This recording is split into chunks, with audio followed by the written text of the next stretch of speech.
A bag. His sacred weapon is a bag. Dispose of him. 3 heroes will be enough. She threw me into a dungeon with 250 floors of monsters.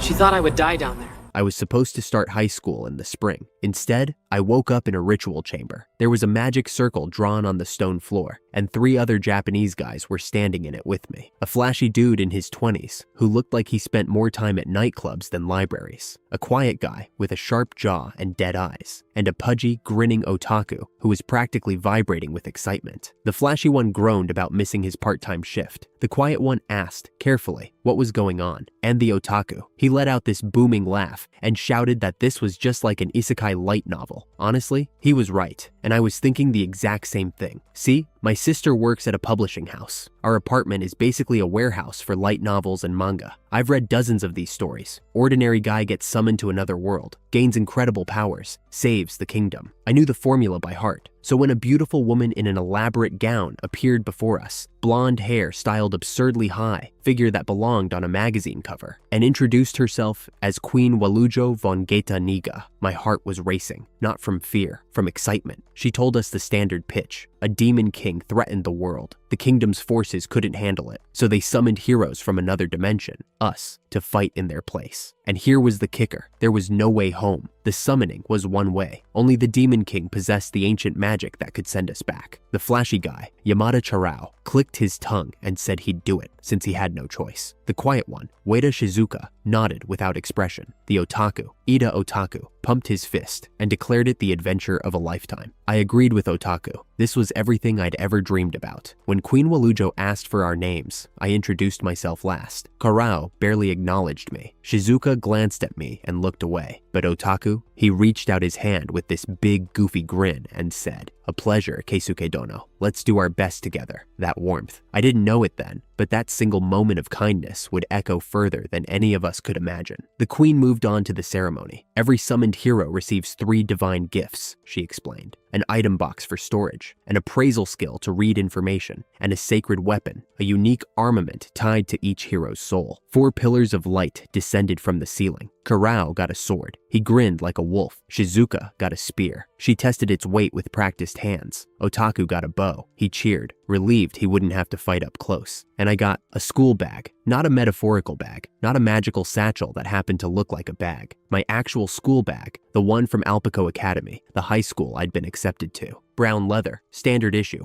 unremarkable in every way. The room went silent. Then, Charao burst out laughing. Shizuka muttered something about it being useless. Even the court officials averted their eyes. I used the appraisal skill on it, hoping for something, anything, to prove them wrong. The appraisal flickered. Sacred weapon, hero's bag, unique skill, blank. Just a black square where the name should be, like the system itself refused to tell me. Description, a box connected to another dimension. That was it, a skill with no name. A box connected to another dimension, which was basically just the item box everyone already had. 2 of my 3 gifts were duplicates. Charao was howling. Even Shizuka let a small, pitying shake of her head slip through. Only Otaku stepped forward. "Don't give up, Keisuke Dono. Sacred weapons have hidden abilities. I'm sure yours has something incredible we can't even imagine." I wanted to believe him. I really did. But then I heard the queen mutter something under her breath, just barely. 4 words that decided my fate. She said one of us was disposable. She said 3 out of 4 would be enough. I didn't fully process it at the time. I was too busy staring at my bag, wondering if my isekai adventure was already over before it started. That night, after the others went to their assigned rooms, the queen summoned me privately. Otaku had offered to stay up with me, told me he'd protect me if anything happened, but he was exhausted and I told him to rest. I should have listened to the worry in his voice. The queen led me to a room with another magic circle, and the moment I stepped onto it, she cast a spell, paralysis. My body locked up mid-step. She told me, in that same pleasant voice, that a hero with a bag for a weapon was defective, that I would be disposed of. Killing a summoned hero directly would damage the royal family's reputation, she explained. So instead, I'd be sent to the dungeon, a 250-floor labyrinth crawling with monsters. If I died there, well, accidents happened during training. I couldn't move, couldn't scream. The last thing I saw before everything went dark was her turning away without a second glance. I woke up in a cavern so vast the ceiling was invisible. No supplies, no map, No explanation, just cold stone, faintly glowing blue-white walls, and silence thick enough to choke on. For about 30 seconds, I sat there in the dark and felt sorry for myself. Then, I did what any self-respecting isekai protagonist would do. I ate a snack. My bag still had the bread I'd packed for school the day I was summoned. I sat cross-legged on that dungeon floor, tore open the wrapper, and started chewing. The normalcy of it, the taste of melon bread in a fantasy death trap, actually calmed me down. Panicking wouldn't help. I'd read enough light novels to know that the protagonists who survived were the ones who kept moving, so I'd keep moving. Besides, the bag had already shown me something strange. When a massive venomous serpent, an S-rank monster called a poison viper, attacked me within minutes of waking up, I'd braced for death, but a voice in my head asked if I wanted to store the incoming venom. I screamed yes. The bag inhaled the poison like a vacuum cleaner. Then, it asked if I wanted to store the snake itself. The entire serpent, 10 meters of coiling death, got sucked into my school bag like lint into a dustpan. My weapon leveled up twice, and I gained a new skill, requisition bag. Reach into the bag while thinking of any item, and if I had the money, it would appear, connected to the real world. I pulled out mineral water and a mountain of pastry bread. So there I was, alone in a death dungeon, eating convenience store bread with a bag that could apparently eat monsters and summon snacks from Japan. This bag, I said to no one, might actually be kind of broken. I discovered the cost quickly though. Requisition wasn't free. It pulled from whatever money I had, and I'd blown through my entire allowance on bread and water before I realized the exchange rate. Broke and lost, I pressed forward. The mapping skill I desperately needed was beyond my reach, until I found someone who had it, except he wasn't alive. The skeleton sat slumped against a cavern wall, still wearing clothes, a backpack beside it, a person, a human being who had died here, alone in the dark. I knelt beside the remains and put my hands together. I'm sorry, but I need your help to survive. When I collected the body with my bag, respectfully, gently, the system responded immediately. The skeleton belonged to Toyoka Mobuo, the short sword hero, another summoned hero, another person the queen had deemed defective and thrown away. His skills transferred to me: mapping, high-grade stealth, high-grade lockpicking, decomposition, and 300,000 gold. The realization hit me like a physical blow. This dungeon wasn't just a prison, it was a graveyard, and every skeleton down here was a hero the kingdom had murdered by neglect. I stared at the map that materialized in front of me, a translucent minimap hovering in my vision, gifted from a dead man's soul, and I made a decision. I would find every last one of them. I would carry them out of this place, and I would never, ever let their powers go to waste. Following the map deeper into the dungeon, I entered a wide chamber and immediately froze. A wolf, the size of a 2-story building, sat in the center of the room, white fur with a faint purple glow, fangs longer than my forearm, SSS rank. The appraisal hit me with that classification and the designation Fenrir. I nearly activated my bag to suck it in, but the wolf spoke first. Wait, human. I waited. We stared at each other. The wolf seemed confused that I'd actually listened. You are an odd one, she said. Most who see me either run screaming or attack. Well, you said wait, I told her. My sister always says I'm stupidly honest. Her name was Spelvia, the Pride Demon King, one of the 7 great demon rulers, sealed here by a legendary hero ages ago. She couldn't move from that spot. An absolute barrier held her in place, indestructible by any force. I ran an appraisal on the barrier, impervious to all physical, magical, or supernatural means of destruction, period. No exceptions. But she was hungry, centuries hungry, and she could smell the pastry bread in my hand. Her drool hit the floor like rain. I gave her a piece. She licked it off my palm in one swipe, and the resulting howl of delight shook the entire dungeon.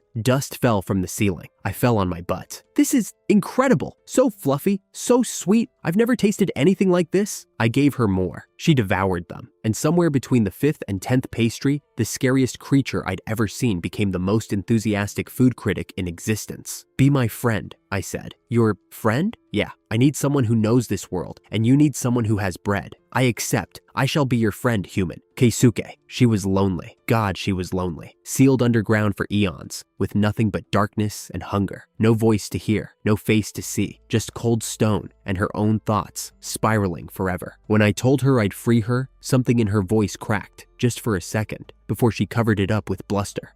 It would be nice, she said, trying to sound regal. If thou could manage it, the absolute barrier couldn't be broken. No force in existence could destroy it. The appraisal had been very clear about that. I tried collecting Spelvia directly. The barrier threw my bag's pull right back. Rejected. I sat there for a minute, thinking. Destruction was off the table. But who said anything about destruction? What if I don't break the barrier? I said slowly. What if I collect it? The whole thing, barrier and all, with you inside. Spelvia's eyes went wide. Is that possible? Only one way to find out. The bag roared, wind screamed into the opening, and the absolute barrier, the indestructible seal that had held a demon king for millennia, slid into my school bag like a file into a folder. My weapon's level exploded. The announcements wouldn't stop. Level after level after level, cascading so fast I lost count. When it finally settled, I checked. Level 103. Spelvia emerged from the bag, free for the first time in an eternity. She wept. In her full Fenrir form, tears the size of my fist hit the stone floor, and she howled, not in rage, not in hunger, but in pure, overwhelming relief. Thank you, Keisuke, from the bottom of my heart. She insisted on becoming my familiar. I told her I'd rather just be friends. She bonded to me anyway, gained the ability to shapeshift. A towering human woman with silver purple hair and dog ears one moment, a tiny puppy perched on my shoulder the next. More importantly, she had a skill called mana detection. She could sense magical signatures across entire dungeon floors. Monsters, items, people, all of it lit up on her radar. There are more heroes down here, she told me, nose twitching. I can feel their sacred weapon signatures. Show me all of them. Over the next stretch of time, Spelvia guided me through the dungeon's lowest levels. 5 more skeletons, 5 more heroes the kingdom had thrown away. The pot hero, whose sacred weapon gave me god-tier cooking, a cutting skill that could slice through anything, and the ability to heat objects by touch. The needle hero, sleep-inducing darts and steel wire threads. The shoe hero, tireless walking, air stepping, and teleportation.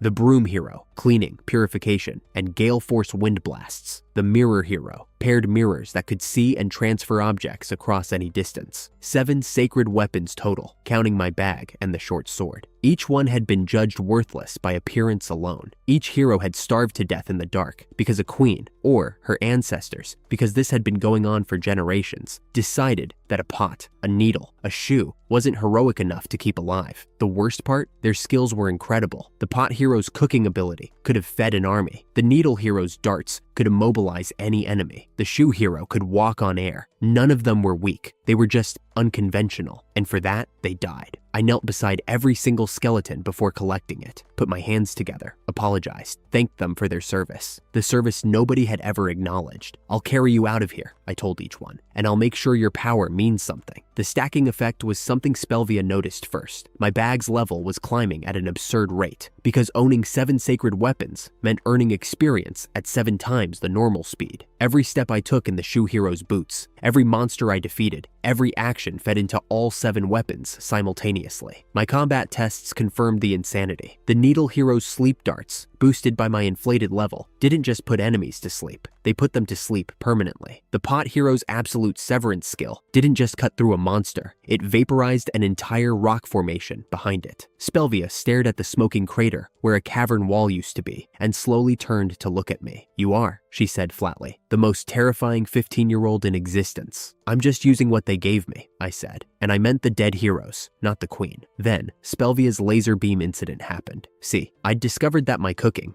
done with the pot hero's sacred weapon, infused the food with insane stat buffs. Attack power up, magic power up, health up. Spelvia ate 3 entire pots of curry. 3. She loved it so much she literally couldn't stop, and the excess magical energy flooding her body started going haywire. I need to discharge this, she screamed, already in full Fenrir form. Except now she was 15 meters tall instead of 4. The curry had supercharged her that badly. She pointed her snout at the ceiling and fired a beam of concentrated magical force straight through it. Pure white light, thick as a tree trunk, punching through floor after floor of supposedly indestructible dungeon architecture. When the beam finally died, she collapsed back to puppy form, panting. I stared up at the massive hole she'd carved through the ceiling, which gave me an idea. We don't have to walk 250 floors, I said, staring up through the smoking hole. We can fly. With the shoe hero's airwalk skill and Spelvia's jumps, we rocketed upward through the breach. Floors blurred past. The dungeon, my prison, my crucible, my graveyard of heroes, fell away beneath us. And then we hit a floor that was different. Complete darkness. Not the faint blue-white glow of normal dungeon walls. Absolute black. the hole sealed behind us the moment we arrived, like the dungeon itself didn't want anyone leaving this place. Spelvia went rigid on my shoulder. Her nose twitched. Her voice dropped. Keisuke, there is a hero here, alive. My heart stopped. Alive? You're sure? Almost certainly. She guided me through the pitch blackness, her mana detection working like sonar in the void. This room, she said, her voice unusually tense, was designed so no one could enter. We broke through by accident. She paused, and there is a presence here I have not felt in a very long time. At the far end of the chamber, a massive box sat glowing faintly blue-white, 4 or 5 meters tall, ornate, ancient, and from behind it, half embedded in the box itself, with only a skeletal upper body, protruding a human skeleton, a skeleton that spoke. Japanese? You're speaking Japanese. I'm here. I'm right here. Her voice was hoarse, cracked, barely a whisper amplified by telepathy through her sacred weapon, but the joy in it was unmistakable, raw and desperate and trembling. Her name was Misaka Ai, the greatest hero this world had ever known. She had sealed all 7 demon kings, including Spelvia, back when the world was drowning in war. She'd ended it all, saved everyone, and her reward was this box, the eternal binding curse box. Multiple layers of curses woven together by the royal family, the same royal family she'd saved. They feared her power. A hero strong enough to seal 7 demon kings could just as easily overthrow a throne. So they cursed her, sealed her, locked her in eternal consciousness. No sleep, no death, no escape. Just darkness and pain, forever, for eons. The kingdom she'd saved imprisoned her because she was too strong to control. I didn't realize I was crying until Misaka pointed it out. Are you crying? For me? Of course I'm crying. This is the worst thing I've ever heard. She laughed, a skeleton, laughing, soft and broken and grateful. You're funny. Most people would run from a talking skeleton. Most people didn't have my sister. Trust me, she's scarier than any skeleton. I tried to free her the same way I'd freed Spelvia. Collected the curse box with the bag. Success. But when I tried to pull Misaka out separately, nothing. The curses were too deeply fused to her body. The bag could contain the whole package,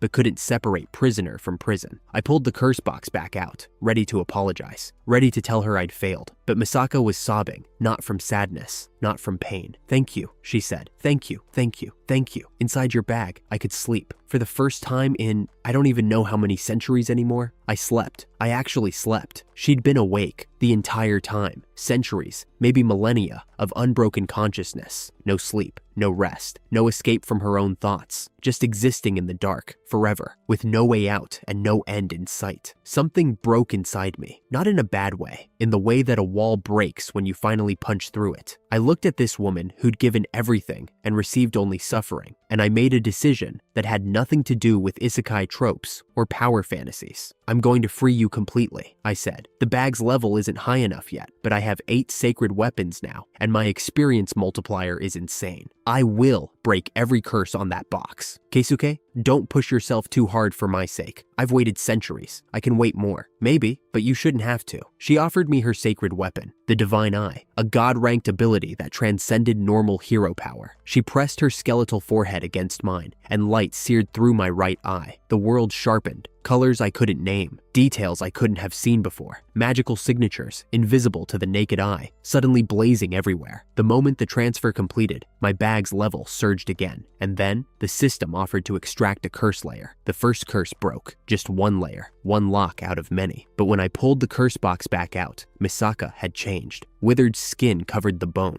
Hair, thin, brittle, but real, grew from her skull and her face. She could move it now. She smiled, the first smile in longer than anyone should have to count. See? I said, and my voice cracked a little. We'll get there, one curse at a time. One curse at a time, she repeated, and she was still smiling. I promised her something before I put her back in the bag to rest. A simple thing, a stupid thing maybe, compared to breaking eternal curses and defeating kingdoms. When you're free, really, completely free, we'll eat together, outside, in the sunlight. She whispered yes, and then she slept. Spelvia watched the whole exchange from my shoulder without saying a word. When it was over, she spoke quietly. That boy just partially broke a curse that was designed to last forever. He carries 8 sacred weapons. He freed me, a demon king, with a school bag. A pause. He might be the most extraordinary human I've ever encountered. I didn't hear her say that. I was already walking, bag slung over my shoulder, eyes on the path ahead. Somewhere above me was the surface. Somewhere out there was Otaku, the one person who'd been kind to me. Somewhere in this world was a queen who threw away heroes like trash, and a king kingdom built on the bones of people who'd tried to save it. I had a demon king on my shoulder, a legendary hero sleeping in my bag, the powers of 7 dead heroes flowing through my veins, and a god's eye in my skull. And all of it, every bit of power, every weapon, every skill, came from the people this world had discarded. The queen created her own worst nightmare the day she threw me away. She just didn't know it yet. The divine eye warned me before I saw them. A flash behind my right eye, quick, urgent, like a camera shutter, and suddenly, I was looking at something that hadn't happened yet. 3 figures huddled in a corridor on floor 50, weapons drawn, backs against the wall. A massive minotaur was bearing down on them, horns lowered, hooves cracking the stone floor. The swordsman in front was bracing himself, but his stance was wrong. Weight too far back, guard too high. The elf behind him was charging a spell, but she wouldn't finish the cast in time, and the little half-foot at the rear was already calculating an escape route that didn't exist. They were going to die in about 8 seconds. I didn't think about it. I was already running. The airwalk skill launched me across the gap between floors in 3 steps. I burst into the corridor just as the Minotaur charged, swung my hand forward, and activated absolute severance. The Minotaur split in half. Both halves slid apart and hit the ground with a wet, heavy thud.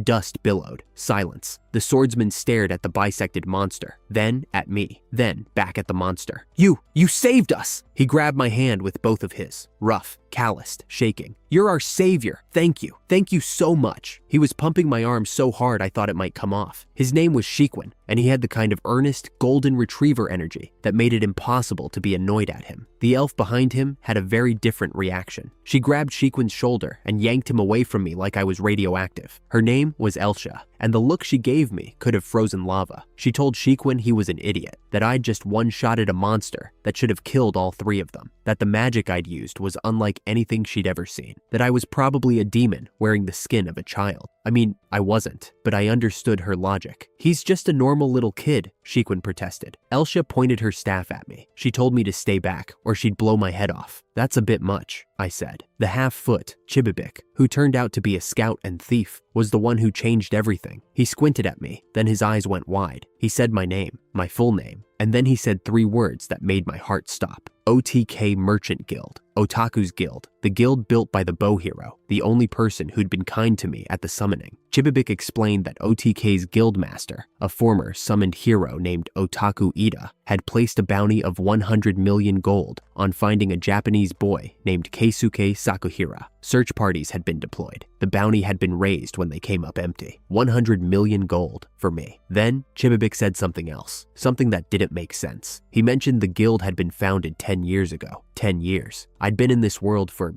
weeks, maybe a month. Time moved differently here, or I'd lost track, but 10 years was wrong. I filed that away. There was something I didn't understand yet, but right now, none of it mattered as much as 3 simple words. Otaku was alive, and he'd been looking for me, not casually, desperately. Search parties, a fortune in bounty money, all for a kid he'd spoken to for 5 minutes at a summoning ceremony. My eyes burned. I blinked hard and swallowed. Where is he? I asked. Where's Otaku's guild? Madoka's empire, Chibibik said. We take you there. We collect the bounty. Simple deal. Then let's go. Please, Elsia protested. She protested loudly and at length, and with increasingly creative insults directed at me. Spelvia, who had been quiet on my shoulder in puppy form this entire time, dropped to the floor and shifted into her full Fenrir form. 15 feet of glowing silver-purple fur and fangs the length of swords. Elsia sat down, very quickly. Spelvia told her, in that ancient, regal voice, that if she disrespected her master one more time, there would be consequences involving a beam and a very small pile of ash. I scratched Spelvia behind the ears and told her to be nice. She grumbled and shrank back to puppy form. Elsia apologized. Shequin smoothed things over with the practiced ease of someone who'd been managing Elsia's temper for years. Their party was called Twilight Dragon, S-rank adventurers, apparently, which meant they were supposed to be strong. I filed that information away and decided not to comment on it. We had a deal. They'd guide me to Otaku.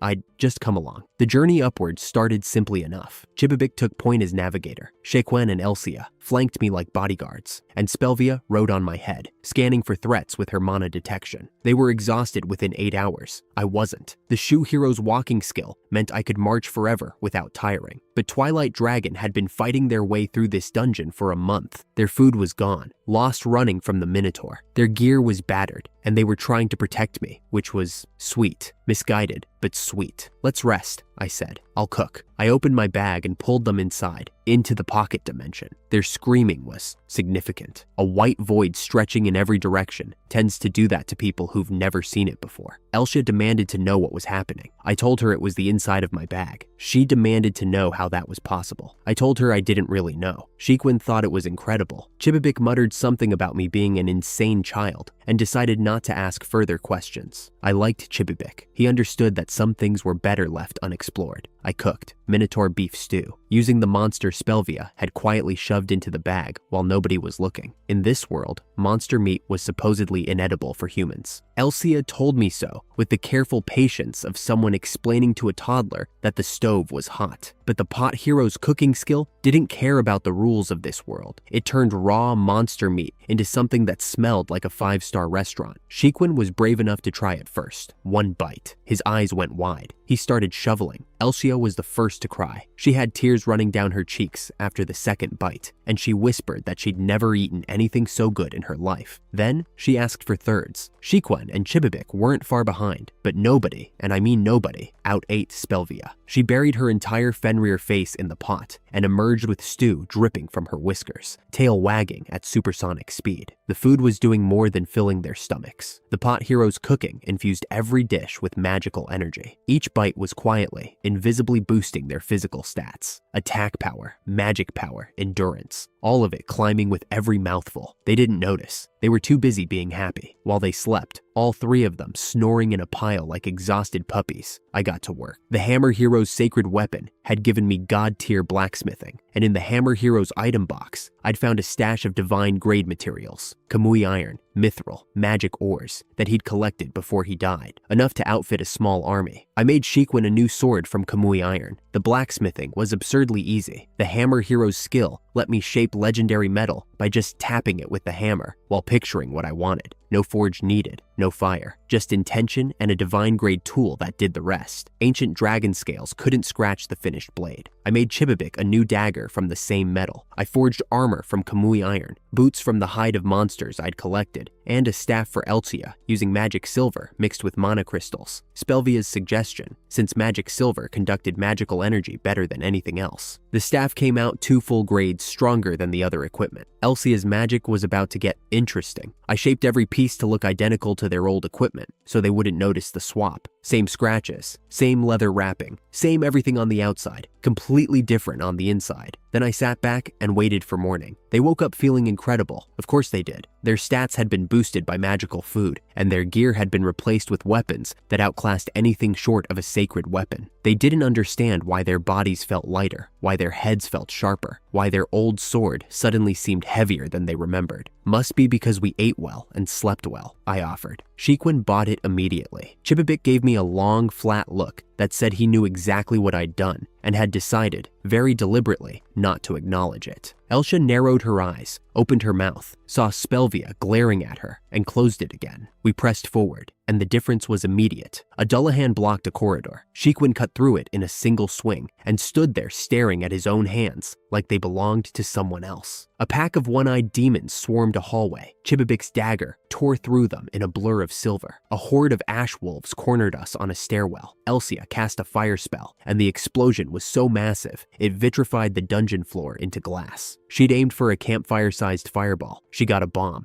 Nobody said anything for a while after that. Elsia rounded on me. She told me I'd obviously done something. I asked what she meant. She said she didn't know, but she knew it was my fault. I told her she couldn't accuse me of something she couldn't identify. She called me a brat. Spelvia growled. Elsia apologized. We covered floors at 3 times their previous pace. Monsters that would have taken them 30 minutes to kill were dying in seconds. The dungeon that had taken them a month to descend was being climbed in days. Somewhere along the way, Elsia changed too. Not just her combat ability, her appearance. The massive amount of magical energy she'd consumed through my cooking triggered something Spelvia called existence evolution. Elves, being descended from magical creatures, could undergo physical metamorphosis when saturated with enough mana. Elsia went from average to stunning overnight. Flowing hair, luminous skin, the kind of ethereal beauty that made everyone in the party do a double take. She blamed the dungeon air. I did not correct her. On floor 25, everything changed. Chibibik stopped walking. He was shaking, not from cold, from fear. Something ahead of us had killed the floor boss. A full-grown ancient dragon lay in a pool of its own blood, and crouched on top of the carcass, eating its raw flesh, was a small figure with horns growing from its head. A demon, a real one, not a monster, but a member of the demon race that Misaka had supposedly exterminated in the ancient war. Elsia went white. She whispered the word like a curse. Shikwen and Chibibik collapsed, just fell over, eyes rolling back. The demon's killing intent alone had knocked them unconscious. The demon looked up from his meal. Blood dripped from his chin. He told us his name was Inferno of Purgatory, and that he'd killed many heroes with his flames. I stared at him. Inferno of Purgatory? I said. Isn't that the same thing twice? That's like saying headache of the head pain. That's a terrible name. The demon's eye twitched. Do you have a death wish, boy? I'm just saying, from a naming perspective, it's redundant. He attacked. A fireball the size of the chamber ceiling formed above us. Enormous, blinding, the kind of magic that would have vaporized everything in the room. Elsia screamed. Even lying unconscious, Shikwen's body flinched. I opened my bag. The fireball, all of it, every last tongue of flame, got sucked into my school bag like water down a drain. Magic absorption, a skill I'd gotten from the bag's evolution. Any spell, any magic, any size. If it was made of magic, my bag could eat it. The demon stood there with his arms raised in the casting position, staring at the empty air where his ultimate attack had been. His expression was the funniest thing I'd seen since arriving in this world. I stored it, I explained helpfully. Do you want it back? I opened the bag and fired his own fireball at him, but not before running it through the pot hero's heating skill. 6,000 degrees, the surface temperature of the sun. The demon screamed. His own flames couldn't hurt him, but the additional heat could. He burned and collapsed and went still. Behind me, Elsia was standing. Her knees were shaking so badly, I could hear them knocking together, but she was standing. She looked at me with an expression I hadn't seen directed at me before. Not fear, not suspicion. You're a hero, she said. Her voice cracked on the word, a real one. I didn't know what to say to that. Nobody had ever called me a hero and meant it. The queen had called me defective. Karao had called me a joke. But Elsia, the woman who'd threatened to blow my head off 3 days ago, was looking at me like I'd just done something extraordinary. I just used what I had, I said. She shook her head. There were tears in her eyes, and I don't think she knew they were there. The demon wasn't dead, not truly. Spelvia explained that his consciousness survived inside his horn, which she called a magic core. It was a cursed artifact that couldn't be destroyed by any means, and as long as it existed, the demon would eventually regenerate. A body from nothing, youth restored. The demon race was, effectively, immortal. That should have scared me. Instead, it made me angry, because I immediately understood something else. Misaka had fought these things, sealed 7 demon kings, ended a war, and the kingdom had repaid her by locking her in a box forever. They'd even suppressed the information she'd gathered about the demons, about their immortality, their cores, their weaknesses, knowledge that could have saved lives, buried because the royal family decided it was inconvenient. I collected the magic core with my bag. The bag absorbed it, and my level surged again. New skills cascaded through the system notifications. I even gained the demon's ability, Purgatory, the power to ignite anything by touch. Useless compared to the pot hero's heating skill, honestly, but I kept it. And then, the notification I'd been waiting for. The bag's level had crossed a threshold. A second layer of Misaka's curse could be extracted. I pulled it out immediately. Black smoke poured from the bag, then a blinding flash of light. When it faded, Misaka's voice was in my head. Not telepathy through her weapon this time, her actual consciousness projected into my body. She could see what I saw, feel what I felt, and she was crying. I pulled an onigiri from the bag, a simple, Japanese convenience store rice ball. I unwrapped it and bit down. The taste hit us both at the same time. Rice, seaweed, salt, the most ordinary food in the world. Misaka wept, not from sadness, from something much bigger than that. She told me she'd thought she would never taste food again, never feel warmth, never know anything but darkness, and the sound of her own thoughts spiraling forever. And here she was, tasting rice through a 15-year-old boy's mouth, and it was the most delicious thing she'd ever experienced. Thank you, she whispered inside my mind, for the rice ball, for breaking the curse, for everything. I ate 3 more, 1 for each century she'd gone without. Her borrowed time ran out quickly, but before she faded back into sleep, she taught me something extraordinary. Poisonous miasma had been leaking into the upper floors. The demon's presence had corrupted the air. Shikwen and the others were coughing, weakening. Spelvia threw up a barrier to protect them, but she said it would drain her magic dry in minutes. Misaka asked to borrow my body. I said yes. She took control, picked up Shikwen's sword, and settled into a stance I recognized from every manga I'd ever read. Low center of gravity, blade extended, weight on the back foot, a thrust stance. She looked like a painting of a warrior saint. "Holy sword art! Purification!" she called out, using my voice but infusing it with a power that was entirely hers. The thrust released a wave of golden light that swept through the corridor like a sunrise. The miasma dissolved. The air turned clean. The dungeon walls themselves seemed to glow for a moment, as if the stone remembered what it felt like before darkness settled in. Shiquen fell to his knees, not from the blast, from awe. He recognized the technique from his teacher's stories, the legendary great hero's sword art, performed by a 15-year-old kid in a school uniform. After Misaka left, after her consciousness faded back into sleep inside the curse box, the holy sword skill stayed with me, her combat memory imprinted on my body. When I picked up a blade and sparred with Shiquen, the techniques came automatically. Flowing water deflected his every attack. Flash step moved me faster than even my divine eye could track. Shiquen hit the ground 11 times. He stood up 12, and when he finally stopped, dripping with sweat, he bowed and told me it was the greatest lesson of his life. After that, Twilight Dragon treated me differently, not with fear, with reverence. Shiquen was convinced I was the reincarnation of the great hero Misaka herself. I tried to correct him. He didn't believe me. I gave up. The final stretch to the surface was smooth. Twilight Dragon, supercharged by my cooking and armed with god-tier equipment, demolished everything in our path. Floors blurred together, 24, 20, 15, 10, and then we hit the exit, or what should have been the exit. A massive iron door stood where the dungeon entrance was supposed to be. Ornate magical patterns glowed across its surface. It shouldn't have been there. Shiquen swore there'd never been a door before. I appraised it. Dungeon-generated door, indestructible, immune to all physical and magical damage. Could only be opened by the dungeon's own will. The dungeon didn't want to let me go. Spelvia explained it. The labyrinth was alive, and I was the tastiest thing it had ever contained. 9 sacred weapons, a demon king's familiar, a legendary hero's eye. It was trying to keep me like a meal it wasn't finished with. Spelvia tried her beam. The energy bent midair and slammed into the door harmlessly. Shiquen hit it with everything he had. Nothing. Elsha threw her strongest spell, not a scratch. I stood in front of the door and opened my bag. "Storage," I said. Nothing happened. The door was too firmly anchored. The bag could store anything, but it had to pull the object in. This thing was welded to the dungeon walls. For a moment, nobody moved. Elsha started to cry. Even Chibibik's shoulders sagged. Then my bag changed. The notification said the sacred weapon was evolving. The brown leather rippled, darkened, and reformed. Black tendrils, dozens of them, erupted from the opening. They weren't tentacles. They were something older, hungrier. They wrapped around the door's edges, dug into the stone frame, and pulled. The walls cracked. The dungeon groaned. I swear I felt the floor vibrate like a living thing screaming. The tendrils ripped the door free. The entire slab, 10 feet of enchanted iron, compressed in their grip, shrinking, folding, until it was the size of a baseball. It dropped into my bag with a soft plop. Daylight poured through the hole. I don't have the words for what sunlight felt like after weeks underground. It wasn't just light. It was warmth and color, and the smell of grass, and the sound of wind moving through trees instead of echoing off stone. I stood at the threshold and breathed in, and my chest did something it hadn't done since I arrived in this world. It loosened. We stepped out onto a small hill, overlooking a vast forest. Meika's Great Forest, according to Chibibik. The sky was blue in a way that felt impossible after so long in the dark. I could hear birds, actual birds, singing actual songs, instead of the growls and skittering that had been my soundtrack for weeks. The air tasted different, clean, green, alive in a way that dungeon air never was. Spelvia jumped off my head and rolled in the grass, sneezing and laughing in her puppy voice. She sneezed again, pawed at a dandelion, and declared it the most magnificent flower she'd ever seen. She'd been sealed underground even longer than I had, centuries longer. This moment meant more to her than she'd ever admit. Even Chibibik cracked a smile. Elsha sat down in the sunlight and tilted her face up with her eyes closed. She stayed like that for a long time. I understood. After a month of dungeon walls and flickering torchlight, the sun was medicine. Shiquen stood beside me and looked out at the world spreading before us. Forest as far as I could see, fading into distant mountains, and somewhere beyond them, civilization, people, Otaku.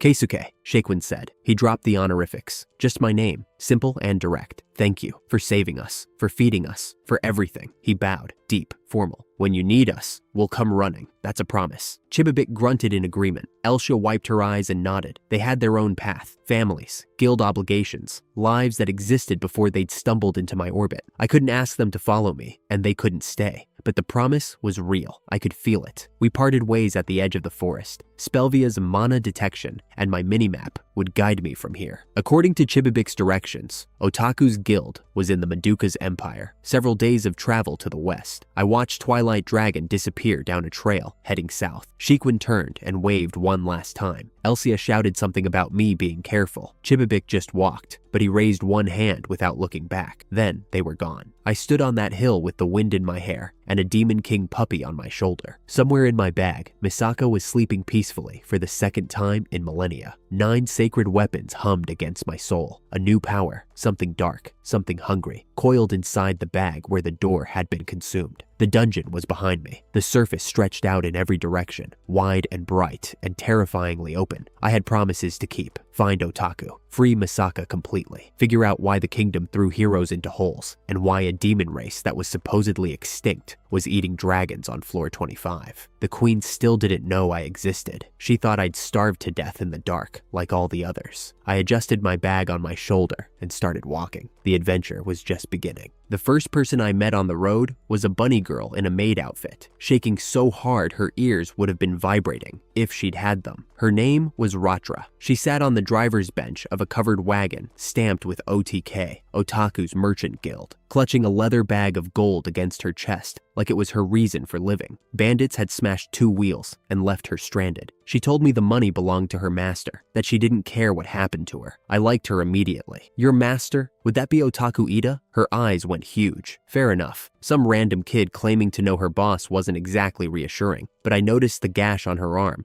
deep and still bleeding, and opened my bag. The new emergency aid skill sent out a white-winged angel that breathed shimmering light over her. The wound sealed in seconds. That wasn't what made her scream. My ears! 2 long rabbit ears sprang from where a cloth wrap had been covering nothing. They grew back! Slave traders in Gitaniga had cut them off. The kingdom that threw me into a dungeon to die also mutilated beast folk for sport. Somehow, I wasn't surprised. Ratra's suspicion vanished after that. Twilight Dragon caught up and vouched for me, and I fixed the broken wheels with the Hammer Hero's repair skill, 1 tap each. Then, we were rolling toward the Madoka's empire at absurd speed. My magic had accidentally supercharged the horses. Everyone was carsick, except me and Spelvia. The border was not what I expected. Rows of soldiers in bright uniforms, armed with guns, actual firearms, in a fantasy world. Spelvia couldn't sense any magic from the weapons, purely mechanical. Someone had introduced gunpowder technology to this empire, and that someone had 12 years of modern knowledge and a bow hero's perception skills. A silver-haired officer named Dietrich rode up, aimed a gun at my face, and demanded to know what I was. My fault. I'd forgotten my body radiated hero and Demon King energy simultaneously. She scanned me with a monocle. It exploded. My combat power exceeded its measurement limit. She ordered her troops to open fire. The bullets were really slow. I sidestepped them with a casual lean. I used the bag's tendrils to disarm the entire platoon without hurting anyone, which somehow made them more terrified. Dietrich was reaching for a grenade when a massive rock bird swooped down and someone leaped off it, tall, white-haired, carrying a bow, unmistakably cool, and Dietrich called him Otaku. I stared. This was Otaku, the chubby, bespectacled, overly enthusiastic Otaku from the summoning ceremony. He looked like a model, like a shonen protagonist after a training arc montage. 12 years in another world had apparently been very kind to him. He told Dietrich to stand down. His voice was calm, authoritative, nothing like the squeaky excitement I remembered. He explained that I was his honored guest, that I was strong enough to kill everyone present in seconds, but had chosen not to hurt a single person. That fact alone should tell them everything they needed to know. Dietrich lowered her weapon. The soldiers backed off. And then Otaku turned to me, and all that composure crumbled. Keisuke! He grabbed me in a bear hug so tight my ribs creaked. You're alive. You're really alive. He was crying. Full, ugly, shoulders shaking crying. This tall, handsome merchant king, weeping like a kid who'd found his lost dog. And I knew. Even though he looked completely different, even though 12 years had carved him into someone I barely recognized on the outside, the warmth was the same. The stupid, earnest, overwhelming kindness that had made him the only person at the summoning ceremony who'd shaken my hand and told me my bag was cool. Otaku, my voice cracked. I missed you. We cried together in front of an entire military platoon.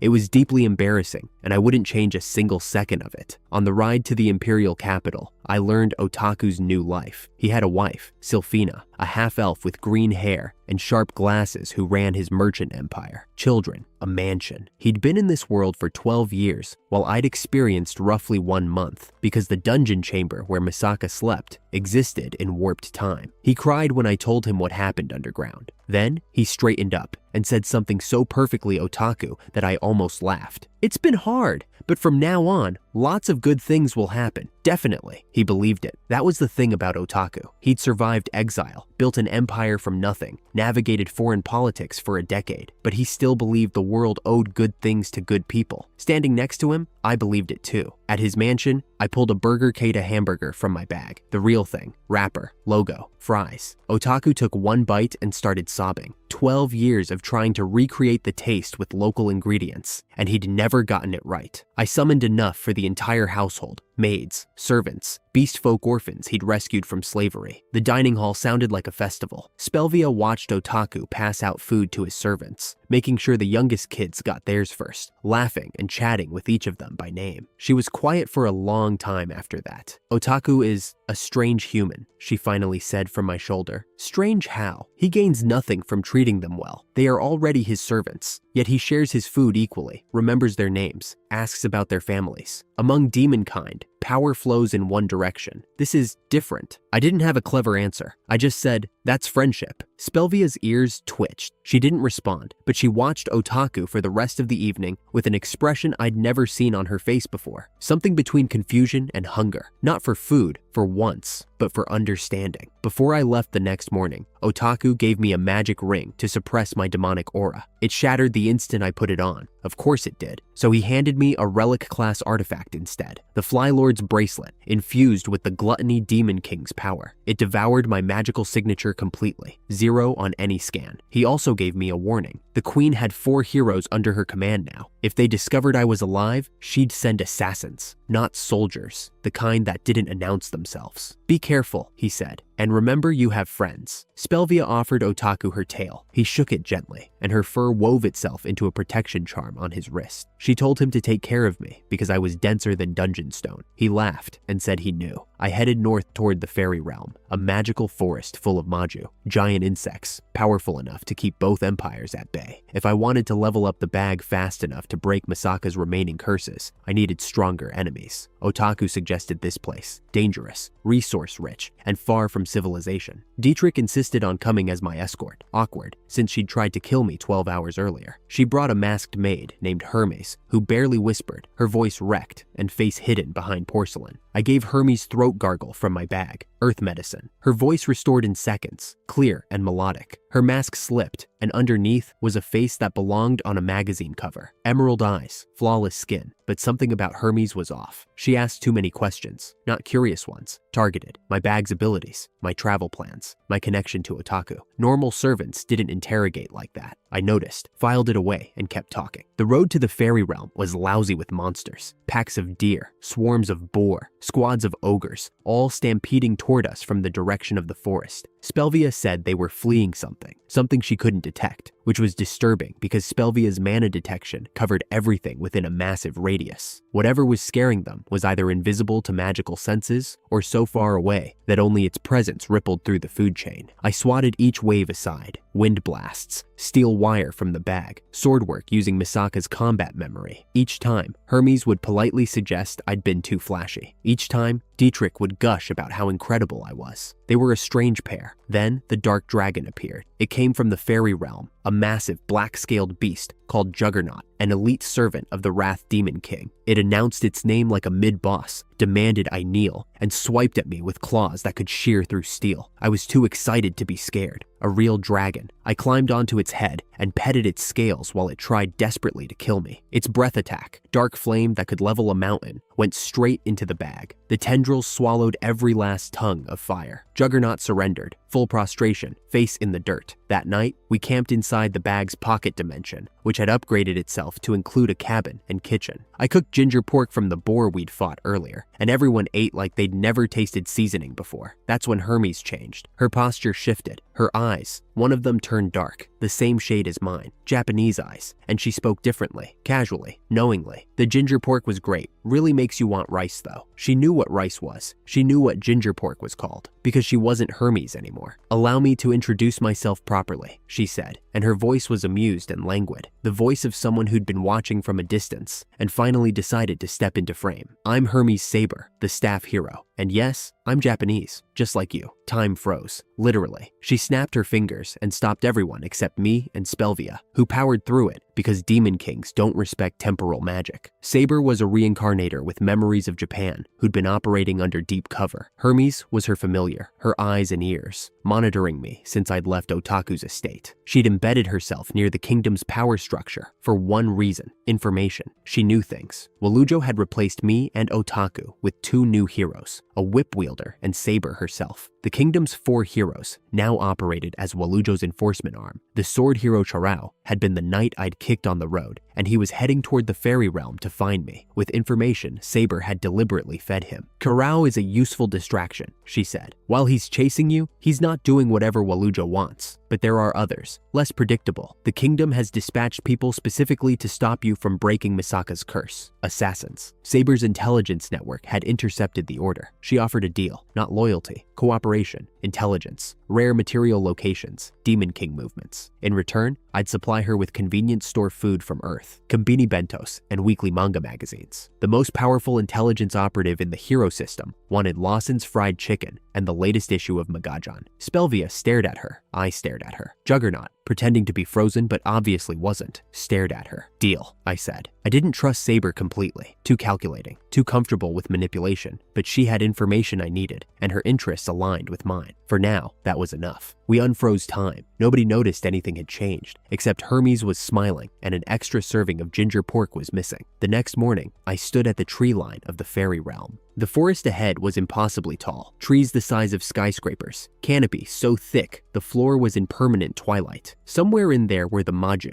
the giant insects that had scared off every monster for miles. Somewhere deeper was whatever had made a dark dragon flee in terror. My bag was humming against my shoulder, not from wind, from anticipation. I adjusted the strap, checked that Spelvia was comfortable on my head, and walked into the trees. The adventure was about to get a lot more dangerous. But for the first time since I'd crawled out of that dungeon, I wasn't alone. Otaku was behind me with resources and a merchant network. Saber was in the shadows with eyes everywhere. Juggernaut was somewhere overhead, trying to be useful. And Misaka was in my bag, sleeping peacefully, waiting. I was going to wake her up, whatever it took. The fairy realm smelled like ozone and wet earth, and the trees were the size of Tokyo Tower. I'm exaggerating, slightly, but standing at the tree line with Spelvia on my head and Dietrich and Hermes behind me, I had to tilt my neck all the way back just to see where the canopy started. The trunks were wider than apartment buildings. Bioluminescent moss crawled along the bark in veins of pale blue, pulsing faintly, like the forest had a heartbeat. Saber's intelligence network had confirmed the assassins were watching every main road between the Empire and the Kingdom.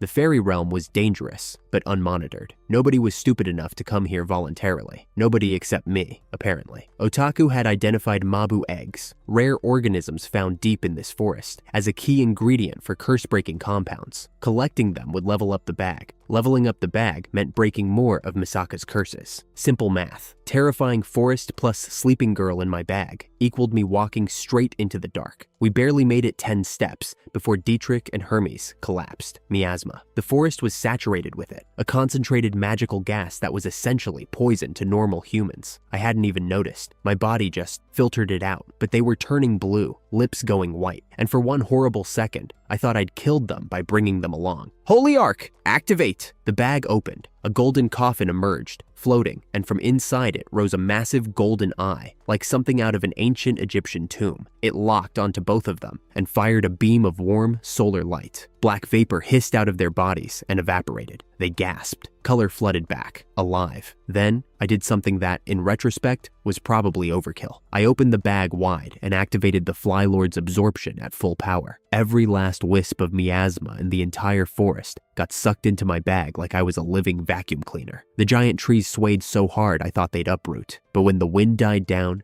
The air was crystal clear. Decades of toxic gas, gone in 30 seconds. Hermes, or rather Saber watching through Hermes' eyes, did a literal backflip of shock. I pretended not to notice. With the miasma cleared, we pressed deeper. The fairy realm operated on alien logic. No birdsong, no animal sounds. Just the creak of ancient wood and the distant hum of insects that ate magic itself for sustenance. Spelvia's detection said the Mabu egg was deep in the forest's core, radiating power so massive that even an idiot could sense it. I couldn't sense it at all. Spelvia reminded me that my magic reading was basically zero, which was itself terrifying to anyone who could actually detect aura. A walking void shaped like a 15-year-old boy. The first insectoid demon found us within the hour. A giant black wasp, 5 meters long, hovering in the canopy with wings that blurred the air. Dietrich drew her gun with shaking hands. Hermes ready to spell. Both attacks bounced off its exoskeleton like spitballs. I thought it was beautiful. I told it so. Everyone looked at me like I'd lost my mind. It charged, rammed me full speed. I skidded backward but didn't feel much, like being headbutted by a puppy. A very large, very fast, very confused puppy. I snapped its stinger off with absolute severance, and it fled, shrieking. I waved goodbye. Spelvia sulked for 20 minutes because I'd called the bug cool instead of her. I bought her forgiveness with a steamed bun from Earth. Then came the demons, not insects. Demons wearing insect parts, human-sized, with butterfly wings, or beetle horns, or mantis claws, grafted onto otherwise humanoid bodies. The insect kings, 4 heavenly kings, they called themselves. Guardians of the deeper forest. The first one, Dazzle, specialized in illusions. 100 copies of himself, shimmering between the trees. Didn't matter. The divine eye saw through all of it instantly. I found the real body sitting on a branch, looking smug, and took his head off before he finished his introduction speech. The bag absorbed him. Level up. The second, Guillotine, was a muscular beetle man who demanded I kill myself with a knife he tossed at my feet. Bold strategy. I removed the Fly Lord's bracelet, the one suppressing my magical aura, and his bravado lasted exactly 2 seconds before he was vomiting from the sheer pressure of my unleashed energy. He ended up using that same knife on himself, volunteered for it even. The bag ate him too. 2 more levels. The third, Marionette, was a spider with a cat's voice, and I mean that literally. This demon spoke in meows. She ambushed us with invisible threads, wrapping Dietrich in silk so fine it was invisible to the naked eye. I could see every strand, but I let Dietrich handle this one. See, the night before, I'd noticed Dietrich had a condition, magical deficiency syndrome. Her body couldn't absorb magical energy, no matter how much she consumed. So I did what any reasonable person would do. I set up a tent sauna in the middle of a demon-infested forest, filled it with magically enhanced mineral water, and made everyone sweat it out until they achieved what I called the alignment. Saber, watching from inside Hermes, called me insane. Spelvia, in human form with a gold bikini, called the sauna experience transcendent. Dietrich called it the strangest night of her life, but it worked. The sauna detox broke through her condition. I also forged her a pair of flame swords using the Hammer Hero's sacred weapon and rare ore. When Marionette's spider children swarmed her, Dietrich carved through them like paper, then set the invisible threads on fire by channeling flame through the silk straight back to the source. The cat-voiced spider burned. I finished the job and collected the experience. 3 of 4 heavenly kings down. The 4th we found already dead, a mantis demon torn apart in a cave. Beside the corpse were trees made of human flesh, soldiers from the Empire, fused together into grotesque pillars of meat. Some of them were still alive inside, still whispering. Dietrich recognized their uniforms, her people. I used the Holy Arc, but it wasn't enough for this many. That's when something new happened. My bag opened on its own, and a voice I didn't recognize purred out of it, teasing, affectionate, dripping with innuendo. A woman with black wings, red eyes, glasses, and an outfit that was 90% exposed skin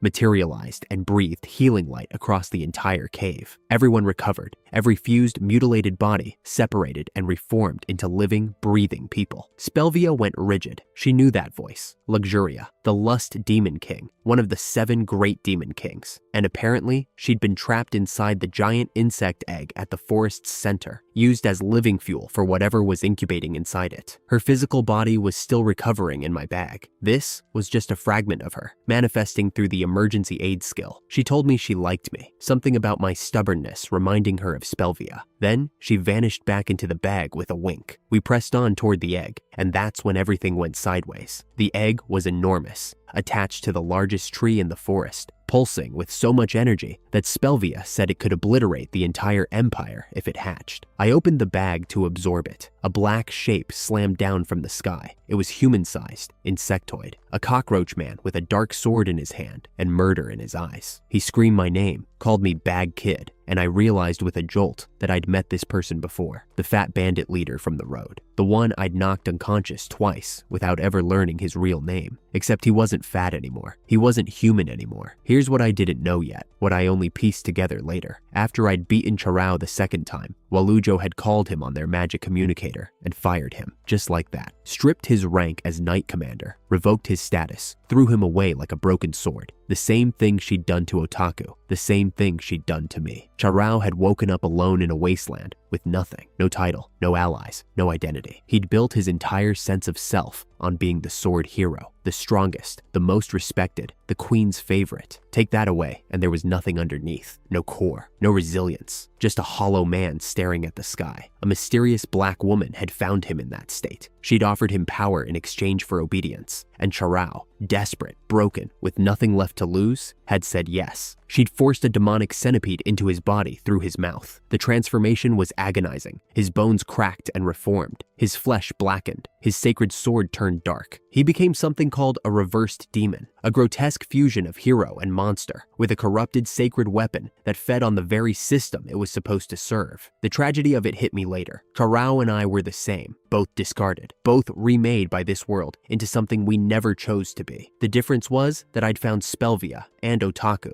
and Misaka's memory telling me heroes help people. Charao had found the black woman's centipede. I didn't pity him yet, not while he was trying to kill me, but later, in the quiet after, I would think about it, about how thin the line was between us. His black sacred weapon could cancel mine. Every skill I threw at him shattered on contact. Absolute severance, the mirror reflection, the tendrils, all nullified. His body was a living blade. Touching him meant getting cut. For the first time on the surface, I bled. An actual cut on my cheek. An actual moment where I thought, this could go badly. Saber figured it out from inside Hermes. The black weapon only canceled holy weapon skills. But the abilities I'd absorbed from demons, those weren't holy. They were demonic. I activated Inferno, the ability I'd taken from the fire demon back in the dungeon. Charao went up like kindling. He didn't stay down. Burned to a crisp and still standing, he grabbed Dietrich, sword arm to her throat, human shield. And behind me, the egg was cracking. Seconds from hatching. Seconds from wiping out everything Otaku had built. Two choices, save Dietrich or save the Empire. No, I refused both. I wasn't losing either. Luxuria's voice echoed in my mind, warm, conspiratorial. She offered me a contract, a second Demon King bond, like the one I had with Spelvia. In exchange, new powers, specifically the ability to resurrect the dead. I accepted. Then I threw my bag to Charao, told him he could have it if he released Dietrich. He laughed and took it, shoved Dietrich aside, and threw his black sword into the egg to trigger the explosion out of pure spite. The egg detonated, the forest vaporized. Dietrich and Hermes died in the blast. I died in the blast. But Charao had grabbed a fake. Spelvia had shapeshifted into a bag. The real one was hidden on my body the whole time. In the split second before the explosion, I'd already activated the Fly Lord's absorption and sucked in both the egg and Luxuria's sealed body. The blast was massive, but contained. The forest was gone, but the Empire survived, and Luxuria kept her end of the deal. Night King medicine chest, she materialized. Black wings spread wide, and blew a kiss across the devastation. Dietrich's charred body reformed. Hermes' ashes reassembled. Both of them gasped back to life, confused and whole. I looked down at my own hands, intact. I died and come back. The resurrection wasn't free. I could feel the cost humming in my bones like a bass note, but I was alive, and so was everyone I cared about. Charao was not impressed. Spelvia merged with the bag. The surface changed. Black leather, a dog face design with Spelvia's eyes and teeth embedded in the fabric. A new form, not the hero demon bag anymore. The cursed weapon, bag of prideful hero demon. Remember the summoning ceremony? When the queen gave me my bag and the status screen showed one skill, censored, blacked out, the thing I'd been wondering about since the very first day, this was it. This was what the system didn't want me to find. My bag wasn't equipment. It was alive. Always had been. A living cursed artifact that grew by consuming, that fought with its own will, that existed outside the sacred weapon hierarchy entirely. Not holy, not demonic. Both at once. A fusion of Spelvia's Demon King essence and whatever impossible thing the summoning ritual had stuffed into a school bag. The system had censored it because this form couldn't be controlled. It didn't answer to the queen, or the kingdom, or whatever cosmic administrator ran the hero program. It answered to no one but Spelvia and me. The bag's face, Spelvia's face, rendered in black leather and fang-shaped zippers, grinned at Charao. His black sword couldn't cancel cursed weapons, only holy ones. His face went white. I will spare you the details of what happened next. Spelvia and I had a new ability, Prideful Demon Hand, that reduced a target's level to 0 on contact. We bit Charao with the bag face and drained every stat he had. Then, I used the Prideful Holy Sword, a blade that couldn't kill, only inflict pain, and expressed my feelings about what he'd done to Otaku's empire, at length. Saber called it cruel. Spelvia called it justice. I called it not enough, but Misaka's curse had cracked another layer during the battle, and I could feel her warmth pulsing from inside the bag, gentle and patient, reminding me without words that heroes don't become the thing they're fighting. So I finished it. The Wolf King flash, Spelvia's beam attack channeled through the fused bag, and Charao was gone, absorbed, experience collected. Afterward, the bag separated from Spelvia. She tumbled out in puppy form, panting, legs wobbling, and immediately demanded food. I held her close. She was shaking, not from cold, but from the sheer drain of maintaining the fusion. The cursed weapon form required an active, conscious connection between Spelvia's Demon King energy and my holy weapon. Without her sustained focus, it reverted to the normal bag, a powerful form with a hard limit. We couldn't hold it forever. We couldn't use it casually. Every activation was a gamble on how long Spelvia could last before her energy gave out. I fed her yakitori and earth beer until she fell asleep in my lap, snoring softly. Luxuria's fragment, recharged by the beer, which she declared the greatest invention humanity had ever produced, repaired the forest using Night King medicine chest. Trees regrew, soil restored. The insect swarm, resurrected by Luxuria's magic and dazed by her succubus aura, imprinted on me. The entire fairy realm's worth of giant insects decided I was their boss. I told them to stop attacking Imperial citizens. They agreed, buzzing. Dietrich cried. Something about saving the Empire and securing the fairy realm's crystal mines. I hadn't known about any crystal mines. I just wanted the bugs to stop being a problem for Otaku. Juggernaut arrived, carrying Otaku on his back, armed and ready for war. False alarm, I'd already handled it. Otaku hugged me. I hugged him back. Then Saber, through Hermes, said she needed both of us for something. A bigger problem was brewing. She didn't elaborate. She never elaborated. We climbed onto Juggernaut and flew towards Saber's base. And somewhere far away, in a throne room I'd never seen, a queen looked into a mirror and watched cracks spread across her perfect face. Walujo's immortality was failing. The black woman who controlled her, the one who'd turned Charao into a monster, who'd been feeding Walujo youth serum in exchange for summoning and discarding heroes for centuries. She was already planning the next move. Kill every living hero. Summon fresh ones. Walujo had agreed without hesitation. She'd start with the spear hero, then the bow, then me. The fairy realm was behind us. The adventure phase was over. The war was coming.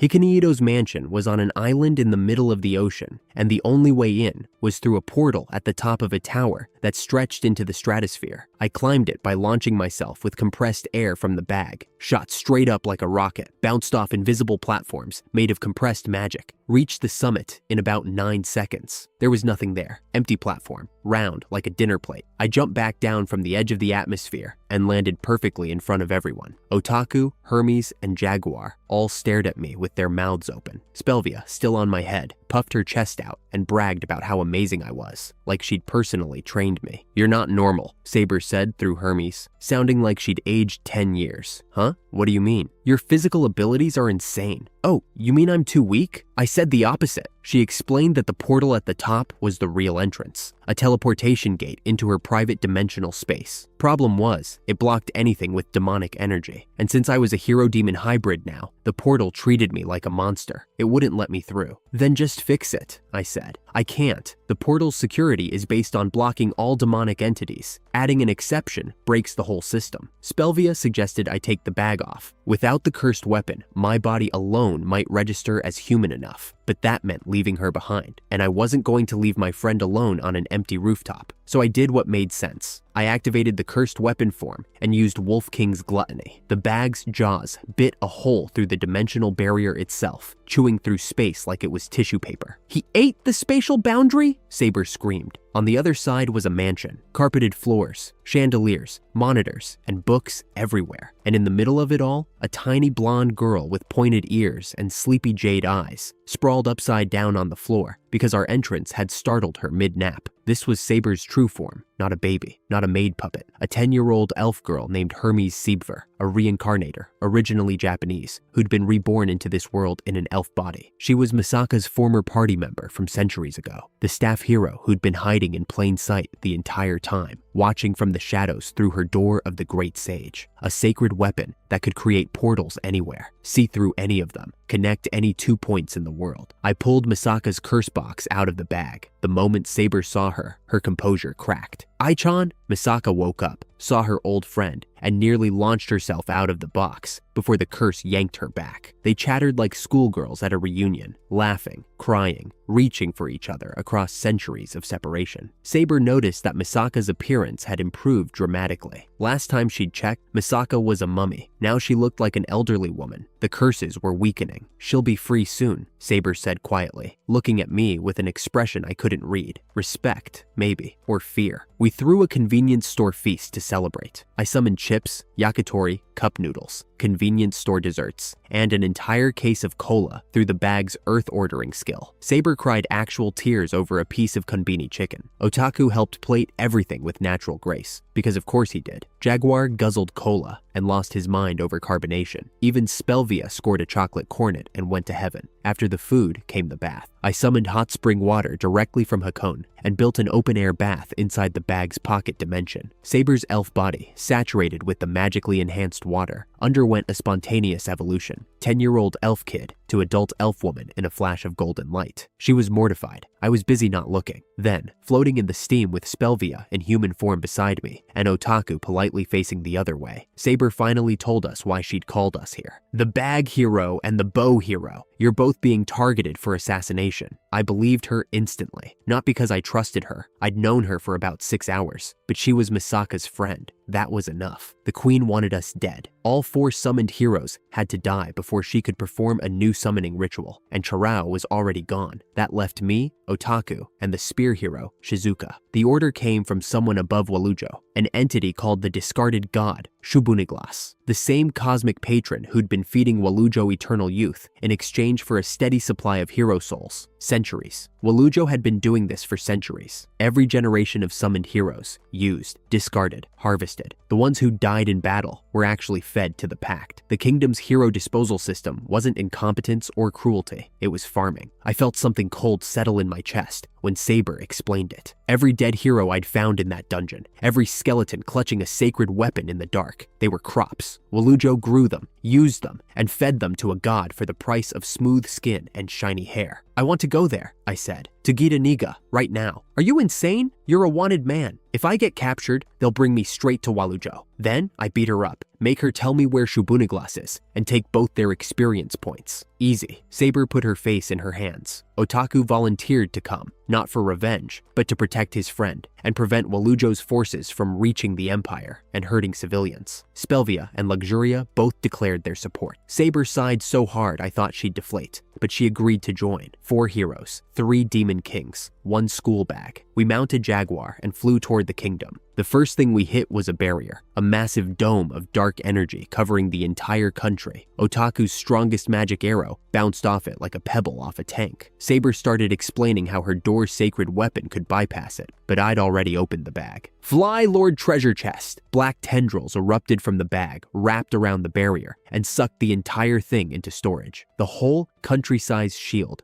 absorbed in seconds. Otaku stared. Saber sat down and stopped talking. Below us, the kingdom was in chaos. Walujo's own servants had reported that monsters and demons were rampaging through every district, sent not by Walujo, but by Shubuniglas herself. The Dark Patron had already discarded her pawn. Without Sharao's buffing skills, the knights were useless. Without any heroes, all sent outside the barrier on assassination missions, the capital was defenseless. I watched Walujo's kingdom eat itself from the sky and felt nothing. She'd built her throne on dead heroes. Now, it was collapsing. We landed near a group of wounded civilians fleeing the chaos. Otaku asked to stop. I wanted to keep going. He asked again, and because he was my friend, I listened. Luxuria healed the wounded with a blown kiss. Otaku spoke to them gently, learned the situation, distributed food I'd summoned from Earth. He set up one of Saber's portal keys so he could evacuate civilians to the safe zone I'd created with absolute barrier. The people kept thanking me. I kept telling them to thank Otaku instead. Nobody listened. Then, Otaku asked to split up. He wanted to rescue more civilians across the country while I pushed toward the capital. I hated it. I didn't want to be apart from my friend, but he put his hand on my head and said we were doing this together, just covering more ground. We're partners, he said. I'll handle the people. You handle the monsters. I hugged Spelvia until I stopped feeling hollow. Then, I launched myself toward the capital on a tree I'd shot out of the bag like a ballistic missile because Jaguar refused to approach the castle. The Wrath Demon King Ira had telepathically threatened to kill him if he got close. I never reached the capital. A black shape intercepted me in midair. 6 arms, a spear dripping with darkness. Before I could react, it had already attacked, and I barely blocked with the hero's dagger. The impact sent me spiraling toward the ground. Spelvia caught me in wolf form. Then, I saw what the monster was carrying. Otaku, unconscious. A hole in his chest, the size of my fist. Blood pooling underneath him like a crimson lake. Everything stopped. Otaku, the first person who was kind to me in this world. The friend who searched for me for 15 years. The man who fed strangers his own medicine and evacuated people from a kingdom that had exiled him. Dead. No. No. Rage exploded out of me. Raw, black, volcanic. Spelvia said later that for 3 seconds, the demonic pressure I released was stronger than anything she'd felt in 10,000 years. Then, it vanished. I compressed it all, forced it down, and moved. I was behind the 6-armed monster before it registered that I'd left the spot where I'd been standing. I already had Otaku in my arms. I'd ripped him from the creature's grip so fast that it was still holding the shape of his body in empty air. Luxuria, heal him, resurrect him, now. Kei-chan, Otaku-chan is already— Do it, she did. Night King Medicine Chest repaired the destroyed chest cavity. God's right arm, my new skill from the bag's latest evolution, pumped life force directly back into his body. His eyes fluttered open. Kei, Suk, Dono? I put him inside the bag's pocket dimension where he'd be safe. Then I turned to the thing that had hurt my friend. The creature was the spear hero Shizuka, transformed into a reverse demon, 6 arms, wielding a black sacred spear. She'd been sent to kill us both. I trapped her in an absolute barrier. She couldn't break it. I activated Pride Demon Hand to drain her stats. Then, I hit her with Wolf King Flash, over and over. She screamed. I asked for her master's name. She refused. I hit her again. I wasn't thinking clearly. I know that now. Every blast, every question, every refusal, it all blurred together into a single red haze. The thing that had hurt Otaku was in front of me, and I had the power to make it suffer forever. The holy sword meant she couldn't die. Luxuria could heal her back to full each time. So I did it again, and again, and again. I don't know how long it lasted. Long enough for Shizuka to wet herself twice and beg for death. Then, Otaku appeared. He must have woken up inside the bag, figured out what was happening, and walked straight out, still bleeding, barely standing, but with both arms spread wide between me and the broken body on the ground. Stop, Keisuke. The black beast shrank from a building-sized monster to something the size of a puppy. What you're doing isn't what a hero does, he said. His voice was gentle, not angry, not afraid. You're not punishing an enemy. You're hurting someone who was controlled. She's a victim, same as the heroes in that dungeon. He was right. I knew he was right the moment he said it. The rage didn't disappear. It just redirected, away from the broken woman on the ground and toward the person who'd put a needle in her brain and turned her into a weapon. Because that's what I found when I used the bag's tendrils to examine Shizuka's skull, a needle, buried in her brainstem, laced with curse magic that rewrote her emotions. It forced absolute devotion to Walujo, so complete that Shizuka had genuinely believed she was in love with the queen. Her free will hadn't been suppressed. It had been replaced. I pulled the needle out. Shizuka came back to herself like a drowning person breaking the surface. She screamed, not in pain, but in horror. She remembered everything she'd done under the needle's control. Every kill, every order followed. All of it. Experience from behind glass walls she couldn't break through. Watching her own hands do things she'd never chosen. I'm sorry, I told her, for what I did to you before I knew. She didn't look at me. She couldn't. I'd tortured her for what felt like hours, and the memory of it was written across her face like a scar. But when Otaku offered his hand and asked her to join us, to fight the woman who'd stolen her mind. She took it. The 4 heroes were together for the first time since the summoning. Me, Otaku, Saber, and Shizuka, who flinched every time I moved too fast, but gripped her spear like she intended to drive it through Walujo's throne. We held a war council inside the bag's pocket dimension. Shizuka shared everything she knew. The remaining enemy heroes, a whip hero named Muki, and a gun hero called Hyaha.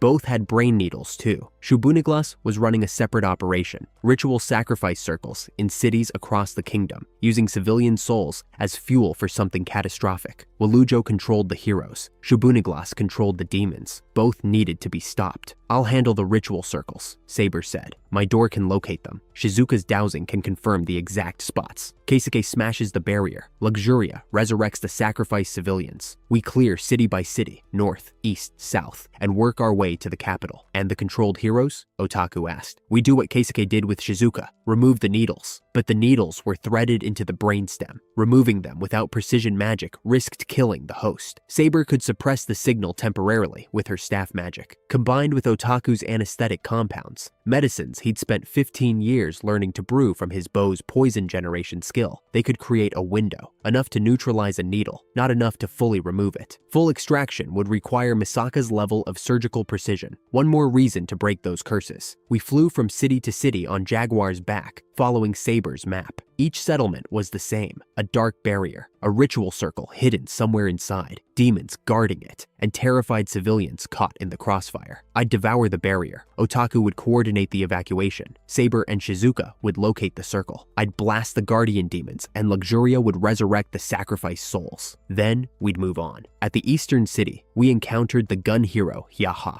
a wild-eyed man who screamed nonsense and fired cursed bullets that tracked their targets around corners. Otaku stepped forward with his hands up. No weapon, just his voice. He talked to the person underneath the needle, calling out to the fragments of personality that the curse couldn't fully erase. The gun hero's finger hesitated on the trigger for exactly 2 seconds, and in those 2 seconds, Otaku pressed a cloth soaked in anesthetic against his face. Out cold, needle suppressed. One more hero saved. The whip hero at the southern city went down the same way, though Shizuka had to restrain her first with a spear technique that pinned all 4 limbs without drawing blood. By the time we cleared the northern district, I'd stopped counting how many barriers I'd eaten, or how many demons I'd turned into experience points. The pattern was mechanical: arrive, absorb, destroy, heal, move on. But each city we freed added weight to the march. Civilians who'd survived Walujo's negligence stood in the rubble of their homes and cheered as we passed. They called me the savior hero. I kept telling them to thank Otaku instead. They kept thanking me anyway. I repaired the broken buildings with the hammer hero's sacred weapon. Tap, tap, tap. And walls reassembled themselves, like video played in reverse. Otaku praised me every time. I started doing it specifically because he praised me every time. Saber and Shizuka noticed this and had a quiet conversation about how I was essentially a dangerous animal being house-trained through positive reinforcement. They weren't wrong. 3 cities cleared, 3 ritual circles destroyed, 2 controlled heroes saved. Shubuniglas's ceremony network was in tatters, and ahead of us, visible now from the northern ridge, sat the western capital of Gita Niga, Walujo's throne, where it all began. The castle where 4 teenagers from Earth had been summoned, sorted, and discarded like defective products on an assembly line. I looked at Otaku. He nodded. I looked at Saber. She was already calculating approach vectors. I looked at Shizuka. She was crying, silently, the way she always did, but her knuckles were white around her spear. I looked at the bag on my shoulder. Somewhere inside, Misaka was sleeping. Spelvia was eating. Luxuria was drinking beer and complaining about the alcohol content. 9 dead heroes rested in the dark, their weapons lending me power they'd never gotten to use. Let's go end this, I said. Nobody argued. The western capital of Gita Niga sat behind walls that were already crumbling from the inside. We stood on the ridge overlooking it. Me, Otaku, Shizuka, and Saber through Hermes. 4 heroes, 1 bag. The sky above the capital was bruised purple, flickering with residual dark energy from Shubuniglas's ritual circles. Even from here, I could hear the shouting. Not soldiers, citizens, an entire city screaming at its queen. She's in there, Shizuka said quietly. Her 6 arms were tense. Her spear gripped so tight the shaft groaned. I can feel it, the resonance in my skull, where the needle used to be. Spelvia confirmed it from my head. She sensed Walujo's magic signature inside the castle, unstable, spiking, erratic. like a wounded animal backed into a corner. Then let's go end this, I said again. The same thing I'd said an hour ago. Nobody argued. Again. We moved down the ridge and through the shattered city gates. The capital was worse than the other 3 cities combined. Buildings weren't just damaged, they were hollow, gutted from the inside by creatures that had burrowed through them like termites. Citizens huddled in alleys, bleeding, starving, staring at us with eyes that couldn't decide between hope and terror. Otaku stopped. Of course he did. He fired healing arrows into every cluster of wounded we passed, green light blooming like small miracles in all that gray. People gasped, stood up, grabbed his sleeves, and wept. I used the hammer hero weapon to patch the worst structural damage as we walked. Walls refused, roofs uncollapsed. A bridge rebuilt itself in about 4 seconds. Shizuka and Saber cleared debris. We weren't rushing, we were marching, and we were fixing things as we went, because that's what Otaku would do. And somewhere along the way, I'd started doing things, because Otaku would do them. I didn't notice when that had changed, I just knew it had. Then, Spelvia's ears shot up. 2 hero signatures ahead, living and hostile, the gun hero and the whip hero, Hyaha and Muchi. We'd incapacitated them in the southern city, suppressed their brain needles with Saber's staff and Otaku's anesthetic, but the suppression was temporary, and Walujo had remotely reactivated the needles. The resonance frequency tied to her magic pinged them back to full loyalty the moment she channeled enough power. They were waiting for us in the central plaza, weapons drawn, eyes glazed with that blank devotion I recognized from Shizuka before the needle came out. Hyaha opened fire immediately, tracking cursed bullets screamed toward us at light speed. I caught them all in the bag without thinking. The whip hero cracked a strike that demolished 3 buildings behind us, not even aiming at us, just flexing. I reached for the bag. Shizuka grabbed my wrist. "Don't," she whispered. "They're victims." "I know, but they're shooting at us. Let Otaku handle it, please." And he did. Otaku stepped forward, knelt down in the middle of the plaza, right in the firing line, and started talking. He thanked them for killing the demons that had been rampaging through this district, praised their strength, asked why they hadn't healed the wounded civilians around them. The whip hero laughed, said his job was to crush evil, not babysit weaklings. Otaku's voice went cold, just for a moment, then warm again, because that's who he was. He dodged their attacks from a seated position, bullets, whip strikes, the whole barrage, with movements so minimal they looked like he was swaying in a breeze. The gun hero went full automatic. Otaku stood, drew his bow, and put a sleep arrow in each of their foreheads before they could blink. They dropped like puppets with cut strings. The needles were deeper this time, fused with their souls, not just their brains. My bag tendrils couldn't pull them out because the needles registered as living tissue. So I did what made sense. I used the hero's dagger with lightning blade technique, severed their heads clean, had Luxuria regrow them from scratch, and breathed new life into them with God's right arm. He just decapitated them to fix a medical problem, Saber muttered through Hermes. It worked, didn't it? That's not the point! Both heroes woke up free, furious, ready to destroy the woman who'd puppeted their minds. 6 heroes now, 7, counting me twice because honestly, I was doing the work of at least 2 people. That's when Walujo came to us. She fell from the sky like a meteor, crashed into the plaza so hard, the cobblestones erupted in a 50-meter crater. When the dust cleared, she was standing there. Except she wasn't Walujo anymore. Not really. Her body was black, twisted, inverted, the same kind of transformation Shizuka and Charao had undergone. Reverse demon, human-turned monster by Shubunaglas's parasite, but bigger, wilder. Her face was cracking, porcelain-white skin splitting into spiderwebs of wrinkles, centuries of stolen youth unraveling in real time. She was screaming before she even finished landing. The truth about the hero farming system had spread through the liberated cities. Survivors talked. Testimony reached the capital. Her own aide, a woman who'd served her loyally for decades, had confronted her about it. Walujo killed the aide without hesitation, then panicked, then killed more people who saw her kill the aide. A spiral of violence committed by someone who genuinely believed she'd done nothing wrong. She'd called out to Shubuniglas one final time, begged for help, and Shubuniglas had answered, not with salvation, but with the same black insect she'd used on Charao, forced transformation, puppet status. Her patron called her a useless toy, thanked her for being a good marionette, and turned her into a weapon aimed at us. Part of me almost felt sorry for her, almost. Then I remembered 9 skeletons in a dungeon, and I didn't feel sorry at all. "I found you!" she shrieked, her voice layered with something inhuman. "Bag hero! I'll kill you! I'll kill all of you!"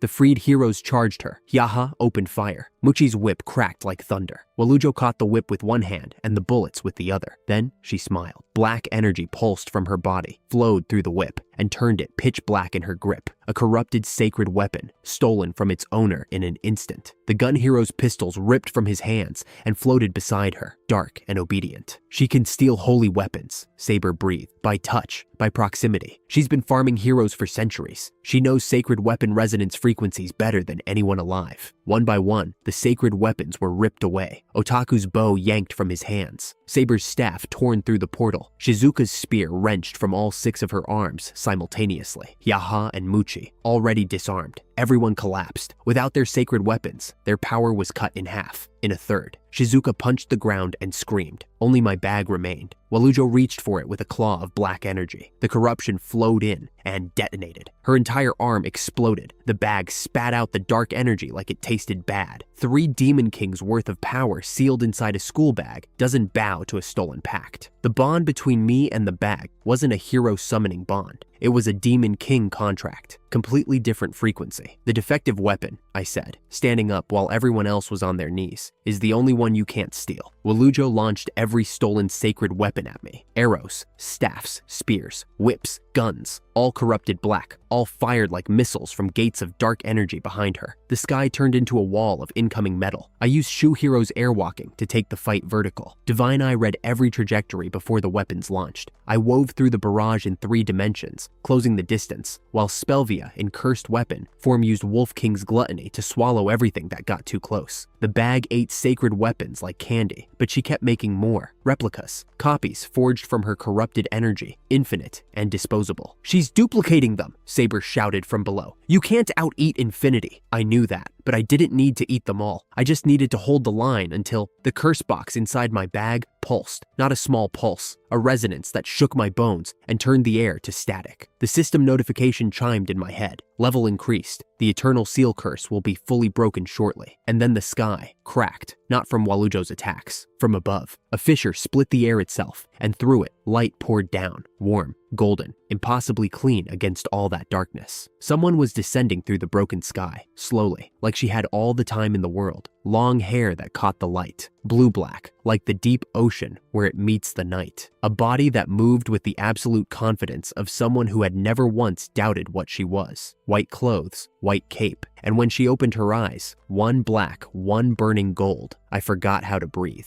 I knew that golden eye. I'd seen it in reflections when I used the Divine Eye skill she'd left in the bag. I'd talked to the woman it belonged to through a curse box for months, fed her, told her stupid stories, promised her I'd set her free, but I'd never seen her. Not like this. Not alive. Not real. Misaka Eye descended from the torn sky and landed in the air beside me as naturally as stepping onto solid ground. Because she was a hero, and heroes could walk on the sky, obviously. Sorry I'm late, Keisuke, she said, like she'd just arrived at a coffee shop and not a battlefield in the stratosphere. I couldn't speak. My mouth opened and nothing came out. Every weapon Walujo fired was still screaming toward us, and I couldn't make myself care because she was here. The skeleton was a person. The voice in the box had a face. The bones I'd carried across an entire world were standing in front of me with a smile that could end wars. I stared at her like an idiot. She stared back with those mismatched eyes, one dark and deep, one gold and burning, and her expression softened into something so tender it physically hurt. You carried me, she said. All this time, you carried me, and you never complained. Not once. I tried to say something cool, something worthy of the moment. You're really pretty, I managed. She laughed. It was the most beautiful sound I'd ever heard. Then, she flew into my arms. We collided in midair, her warmth slamming into my chest like a wave breaking on shore. She was real, solid, warm skin and soft hair, and the smell of something clean and bright, like morning air after rain. I wrapped my arms around her and held on so tight I was probably hurting her, but she held on just as tight, and neither of us let go. I was crying. I didn't decide to cry. The tears just came, pouring out of somewhere so deep I couldn't name it. Months of carrying her curse box, months of feeding her through the bag, months of hearing her voice grow stronger as each curse layer broke. Skeleton to flesh, flesh to hair, hair to face, and now a whole person here in my arms, alive. Thank you, she whispered against my neck. Thank you, Keisuke. I can't even put into words how grateful I am. So, she pulled back just enough to look at me, gold eye shining, a smile that held everything. She kissed me, gentle, brief, her lips against mine like a question and an answer at the same time. That's my proof, she said. I like you. I like you so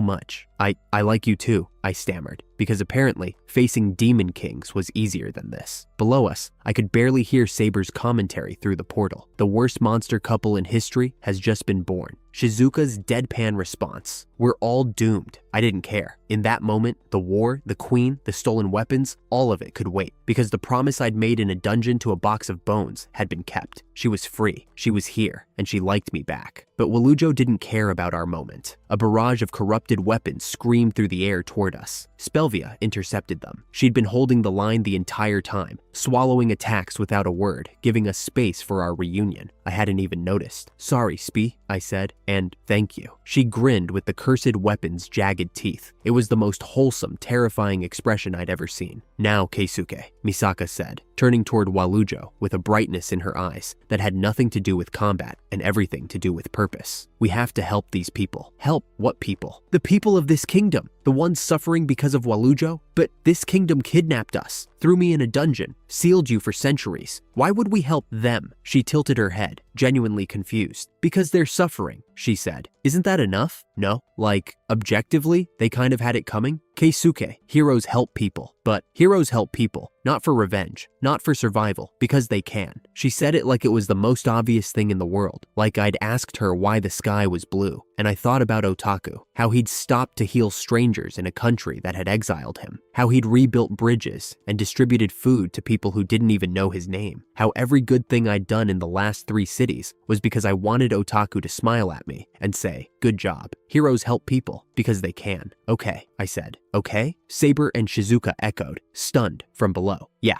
okay, let's do it. Let's save them. Misaka's face lit up like the sun. She grabbed my hands and we pumped our fists together toward the sky, shouting, yeah, in unison, while our allies stared at us like we'd both lost our minds. She tamed the demon in 30 seconds, Shizuka said flatly. The power of love, Saber said, then immediately looked like she regretted saying it. Misaka turned toward Walujo. No sword, no weapon, just her body and 5 centuries of martial mastery. But Misaka, you don't have a weapon? Don't need one. She spread her fingers, clenched them into a fist, and I felt something impossible radiate from her hand. Pure pressure, the air itself bending away from her knuckles. Kaidu Ranma, she announced, and swung. An invisible blade carved the sky in half. Walujo, replicas, stolen weapons, dark gates, corruption, and all was bisected from crown to hip, cut in 2 by a woman holding nothing. The technique was so far beyond swordsmanship that calling it a sword technique was an insult. She'd mastered the blade so completely that she'd transcended the need for one. Pure intent made physical. A cut from the soul itself. She doesn't have a sword, Shizuka said, her voice cracking. She doesn't need one, Saber said, and for the first time, the staff hero sounded afraid of her own friend. I stared at Misaka with my mouth open. Cool, right? She flashed a victory sign. Being a hero is amazing. I was so in love it was embarrassing, but the victory didn't hold. Walujo's bisected body didn't fall. It twitched, writhed, and from above, summoned by the manager, who appeared briefly with a mocking laugh and a snap of her fingers before vanishing. The Demon King of Wrath descended in chains. Ira, a colossal dragon made of flame, shackled and screaming. The manager forced Walujo's remains into Ira's mouth. The fusion was immediate and catastrophic. Black fire consumed the sky. Ira's flames turned dark. Walujo's madness infected the Demon King's body. They merged into something that defied description. A giant so large it eclipsed the kingdom, so massive that looking up from the ground, you couldn't see where it ended. A fusion of queen and demon king, country-sized, radiating enough destructive power to shatter the continent. It's the thing, Misaka shouted, eyes sparkling. The thing where the bad guy gets huge at the end. This is so cool. Misaka, read the room. I looked at this impossible monster filling the sky, and I looked at my friends on the ground. Otaku's unconscious body, Shizuka's trembling fists, Saber's wide eyes through the portal, and I thought, I don't want the people I love to make that face. The bag chimed. Title evolved. From Bag Hero Demon King to Bag Demon God. Sacred Weapon evolved to Divine Demon Vessel. New skill unlocked. Genki Soul. Soul Power. The bag's ultimate expression. I understood it instantly. The way you understand breathing or blinking. Genki Soul let me absorb willing souls into my body. Their sacred weapons would evolve into ultimate forms inside me. Their power would multiply through mine. The bag was a container. It collected. It combined. It amplified. And now it could collect people. Everyone, I said. I need your souls. Dead silence. Your souls, Shizuka repeated. Just for a bit, I'll give them back. Absolutely not, Saber said. Please? I promise it'll be fine. Misaka raised her hand first. Me? Take mine. She was grinning. Otaku, barely conscious, gave a thumbs up and a wheezing, go for it. Their souls lifted from their bodies like fireflies. Saber, this is insane. Shizuka, we're going to die. Yaha. This is worse than the needles. Muchi, at least the needles let us keep our bodies. I took their souls anyway, gently, mostly. Spelvia dove in voluntarily. Luxuria followed, shouting something about trusting her darling Keisuke. Inside the bag's dimension, everyone stood together, souls intact, conscious, alive, just inside me. I'm alive, Saber said from within. I genuinely didn't think I'd be alive. Everyone ready? I called out. Otaku's bow! The bow materialized in my hand, blazing gold. It evolved on contact, from a simple hunting bow to something radiant and divine. I drew it back and fired. Holy Judgment Flash, a meteor-sized arrow of golden light that vaporized 100 dragons falling from the giant's body. Yaha's guns! Twin pistols, gold-plated and infinite. Gun Emperor's endless barrage. 1,000 guns materialized in the sky around me, all firing simultaneously, all with bottomless ammunition. The falling dragon rain evaporated. Shizuka's spear, combined with the pot hero's flame, a burning lance. 2 sacred weapons fused into one. I rode it like a missile, punching clean through the giant Walujo's torso, emerging above it covered in ash and triumph. He can fuse sacred weapons? Saber screamed. This is so cool! Misaka screamed louder. From above the giant, I had air superiority. The dragons came from below, so up here, nothing could touch me. I raised the divine demon vessel, my evolved bag, glowing gold, and prepared to finish it. But the giant couldn't be swallowed, too big, and cutting it apart with conventional attacks wasn't working. It regenerated faster than I could destroy it. Then, a voice spoke directly into my mind. Deep, tired, female. Hold up, kid. Ira? Yeah, listen. I've activated Wrath Reversal. Anything that touches this body detonates. Soul level explosion. You attack right now, you die too. The Demon King of Wrath was fighting from the inside, holding the giant still, buying us time. Why are you helping us? Because that woman used my body as a weapon. I'm the Demon King of Wrath. But wrath isn't evil, kid. It's just an emotion. I was chained to her pact against my will, forced to burn hero souls for fuel. I've been screaming for centuries. Spelvia was crying inside the bag. Ira was her friend, her fellow Demon King, imprisoned, just like she'd been. Ira says we need to use Misaka's ultimate technique, I told everyone. One shot, powerful enough to obliterate the entire giant in a single blow. But we need a weapon strong enough to channel it. My final technique needs a sword, Misaka said. Something that can hold the energy of the sun. My holy sword Falchion is lost, but I grinned. Give me 30 seconds. I flew higher, past the giant, past the clouds, past the atmosphere itself, until the blue curve of the planet hung below me like a marble, and the stars burned cold and close above. He went to space! Shizuka shouted. Why is this even possible? Saber was hyperventilating. Fly Lord Treasure Chest. Black tendrils shot from the bag, reached across the void, and grabbed a chunk of the sun. Not the whole thing, just a piece. A fragment of solar fire, hauled across space and crammed into the bag's dimension. He's collecting the sun. We're all going to die. I converted the solar energy into pure magical force, then shaped it through the bag, fusing Misaka's swordsmanship data with every sacred weapon inside me into a single blade. A golden sword made of compressed starfire and the combined will of every hero who'd ever been thrown away by Walujo's kingdom. I held it up. It burned so bright, the planet below went white. Ready, Misaka? Ready. Her soul overlapped with mine. Her technique flowed through my arms. 5 centuries of mastery. The greatest swordswoman who ever lived, swinging through the body of a boy who carried a school bag. We swung together. Yukao Saitensho, Solar Saint's Strike. A pillar of golden light wider than the kingdom fell from orbit like the judgment of a star. It hit the Walujo Ira giant and erased it. Not destroyed, erased. Every cell, every dark flame, every stolen weapon, every replicated copy, gone. Vaporized by the power of a sun, concentrated through the soul of the world's greatest hero. The sky cleared, the darkness lifted. For the first time in what felt like forever, actual sunlight hit the kingdom of Getaniga. We descended through clean air, and floating above the capital, a single ball of flame, Ira's soul. Misaka had done the impossible. She'd annihilated the physical form while leaving the soul intact. Separated body from spirit with a precision that shouldn't exist. I just tried really hard and it worked, she said cheerfully. Spelvia was sobbing. Thank you. Thank you, Keisuke. Thank you, Misaka. Thank you, all of you. Ira's soul spoke one last time. Tired, grateful, free. Thanks, kid. Sorry for the trouble. Take care of Spee for me, yeah? I'll do better than that. I said. I'll bring you back. Demon Kings can regenerate from their souls. You'll be fine. The relief in Spelvia's cry nearly broke me, but Walujo wasn't finished. From inside Ira's soul, her voice slithered out. She'd fused her soul with the Demon Kings during the merger. If I destroyed one, the other died too. You can't kill me without killing your precious Demon King? She cackled. I win! I looked at the curse box in my bag. The same box that had imprisoned Misaka for centuries. Eternal containment. No death. No sleep. No escape. Just forever. Actually, I said, I have a better idea. The curse box unfolded into 6 glowing panels that formed a hexagram around the fused soul. I'd broken Misaka's curse by leveling up the bag to the point where I could control the curse itself, which meant I could target specific souls within a fusion, separate them, seal one, free the other. The hexagram tightened. Walujo's soul was pulled away from Ira's, screaming, No, no, not the box, not the box. I know what that box does. I'm the one who put Misaka in there. Eternal consciousness. No sleep, no death. You can't. You're right, I said. You do know exactly what it does, because you did it to the woman I love. For centuries, the panels snapped shut. Silence. The curse box sat in my palm, small, ordinary, quiet. Inside it, the queen who'd thrown me away, who'd farmed heroes for immortality, who'd sealed the greatest hero in history inside a living coffin, was now experiencing exactly what she'd inflicted. Forever, I returned everyone's souls. One by one, they flowed back to their bodies on the ground. Otaku gasped awake. Shizuka flexed her restored 6 arms. Saber materialized through a portal, already composing her damage report. Hyaha and Muchi looked at each other and immediately started arguing about who'd been braver inside the bag. Then, something unexpected happened. As the souls flowed outward, voices I didn't recognize began speaking from inside the bag. Dozens of them, faint at first, then clearer. Thank you for carrying us. You didn't leave us down there. We've been sleeping, but we heard you all this time. The dead heroes, the 9 I'd collected in the dungeon, their souls had been attached to their weapons, dormant, suspended, preserved by the bag's collection power. When I activated Genki's soul, their souls stirred for the first time. They weren't ghosts. They weren't echoes. They were alive, sleeping, but alive, sustained inside the bag this whole time without anyone knowing. I stood there with my mouth open, tears streaming, listening to people I'd only known as skeletons, thanking me for not leaving them in the dark. And hey, you've got mine too. That voice, rough, arrogant, unmistakable even from beyond death. Karao, the sword hero, the rival who'd bullied me at the summoning, gotten destroyed,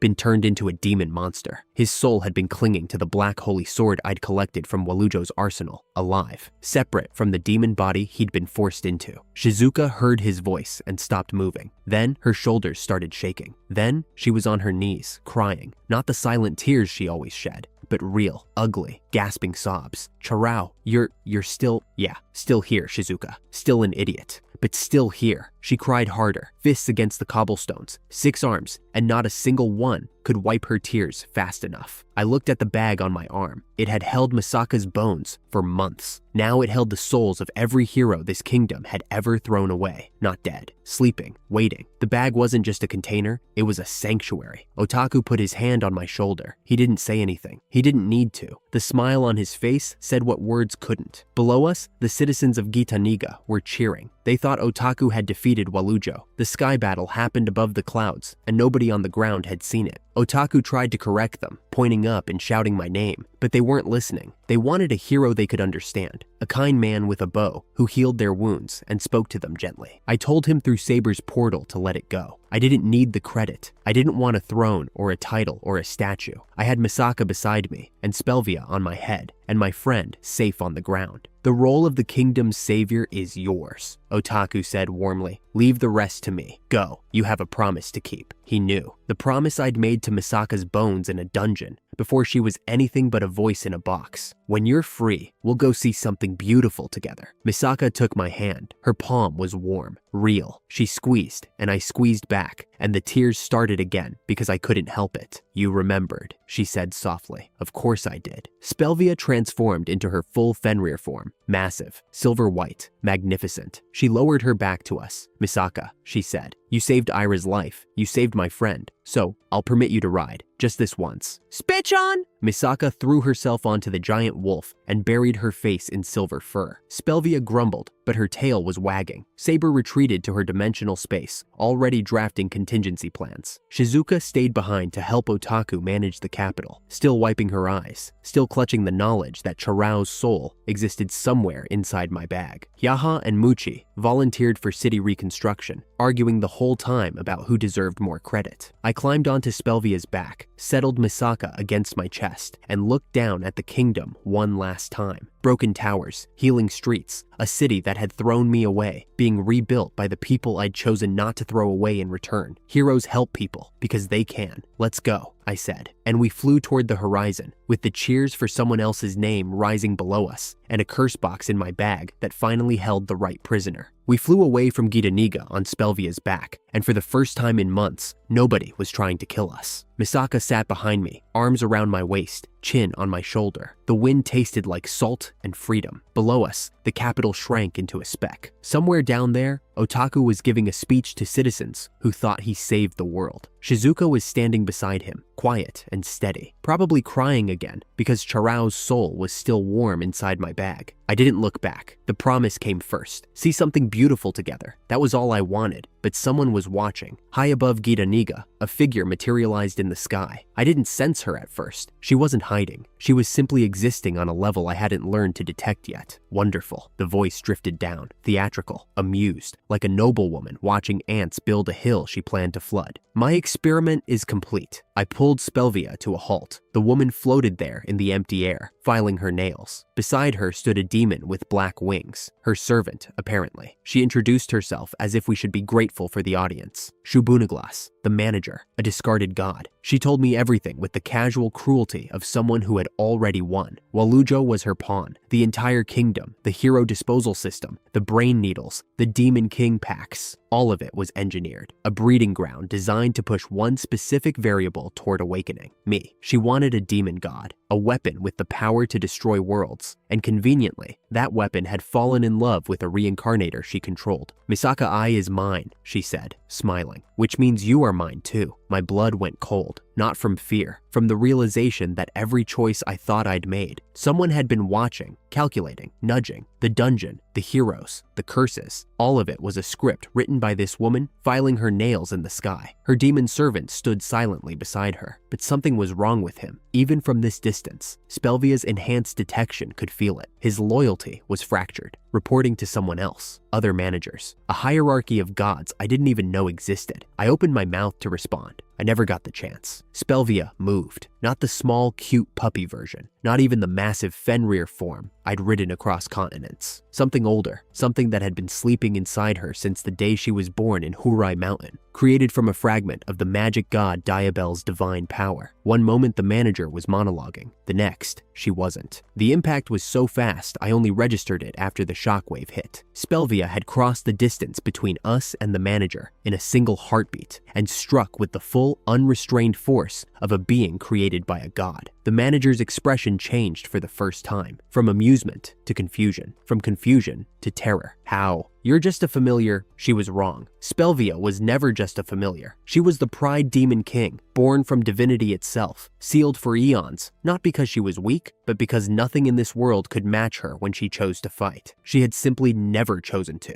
until now. The manager screamed, begged her servant for help, but the demon with the black wings just smiled coldly and declined. I'm a spy, he said, like he was commenting on the weather. For the other managers, I've been watching you this whole time. Her eyes went wide. The servant added one more thing, almost as an afterthought. The manager was the one who controlled Misaka Ai and Hikanito as reincarnators. If the manager died, they would be free, permanently. No other manager held their strings. Spelvia's voice cut through the screaming. Misaka is my friend, she said. Simple, final. Friends help each other. That is what Otaku taught me. Otaku, the man who befriended me when everyone else laughed, who casually, without thinking, showed a lonely demon king that caring about someone wasn't weakness. A tiny act of kindness, repeated across months, building like snow on a mountainside. And now that avalanche killed a god. The demon servant vanished before Spelvia could turn on him. Somewhere out there, other managers existed, other discarded gods with their own pawns and their own plans. But that was a problem for another day. Spelvia landed back on the air beside us, shrinking into her puppy form. She hopped onto my lap like she hadn't just committed deicide. Trash disposal, she said, yawning. All cleaned up, though there's still some garbage farther away. Good job, Spay, I said, scratching behind her ears. She leaned into my hand. Otaku's onigiri were better than yours, by the way. Rude. Misaka laughed so hard she almost fell off. And just like that, the puppet master was gone. The strings were cut. Misaka and Hikinito were free, truly free, for the first time since they were reincarnated into this world. No manager pulling invisible threads, no cosmic chess game. We were just us. I want to talk about Spelvia for a moment, because the world only knew her as the Pride Demon King, an SSS-class monster, a walking natural disaster. But that was never who she was. She was born in Hurai Mountain, a mystical realm outside normal space, where the magic god Diabel split his dying power into 7 pieces. Each piece developed a will, 7 demon kings, born from a god's loneliness. They lived together, fought like siblings, and loved their creator even if they'd never say it. When Diabel died, Hurai Mountain vanished. The 7 scattered. Spelvia only wanted peace, a quiet life, no fighting. But the world wouldn't let her have it. Her white fur radiated magical energy, priceless to hunters. Her massive form terrified every human settlement. They chased her, attacked her. She ran, always ran, never fought back, never hurt a single person. And they called her the Pride Demon King, said she was too arrogant to acknowledge humans as worthy opponents. She was just scared. Eventually, Misaka found her. The greatest hero in history, golden-eyed and unstoppable, backed Spelvia into a barrier with no escape. They fought. Spelvia cried. She didn't want to die. She'd never wanted any of this. Misaka hesitated. Something in her cracked. Instead of killing Spelvia, she sealed her in the deepest floor of the dungeon and walked away with a single whispered apology. That's where I found her, a terrified wolf in the dark who had given up on everything. I called her a wolf, not a monster, not a demon king, just a wolf. She told me later that was the moment everything changed. Now she killed gods for her friends. Funny how that works. Back on Earth, my sister May was having a normal Tuesday. May is my older sister, light novel editor at a major Tokyo publisher, married, house, career, the responsible Sakuhira sibling. About a month before Walujo, I discovered Hikinito's window could connect to Earth. Too small for bodies, but souls fit fine. So Misaka and I pulled our souls free and visited May as ghosts. She opened her front door to find 2 transparent teenagers gushing over her flat-screen TV. Took it surprisingly well. After the screaming, I told her everything. She listened with the face of someone who edits fiction for a living and was hearing the worst pitch of her career. "You're telling me," she said, rubbing her temples, "that you got isekai'd with a school bag, and now you're dating the legendary hero who sealed 7 demon kings." "She prefers Ai-san," I said. "Please call me family," Misaka added, beaming. "I'm going to marry into the Sakuhira household." May sat down on the floor. She called our mom in Nagano afterward, told her everything. Mom's response, "Is this a plot from one of your light novels?" Yeah,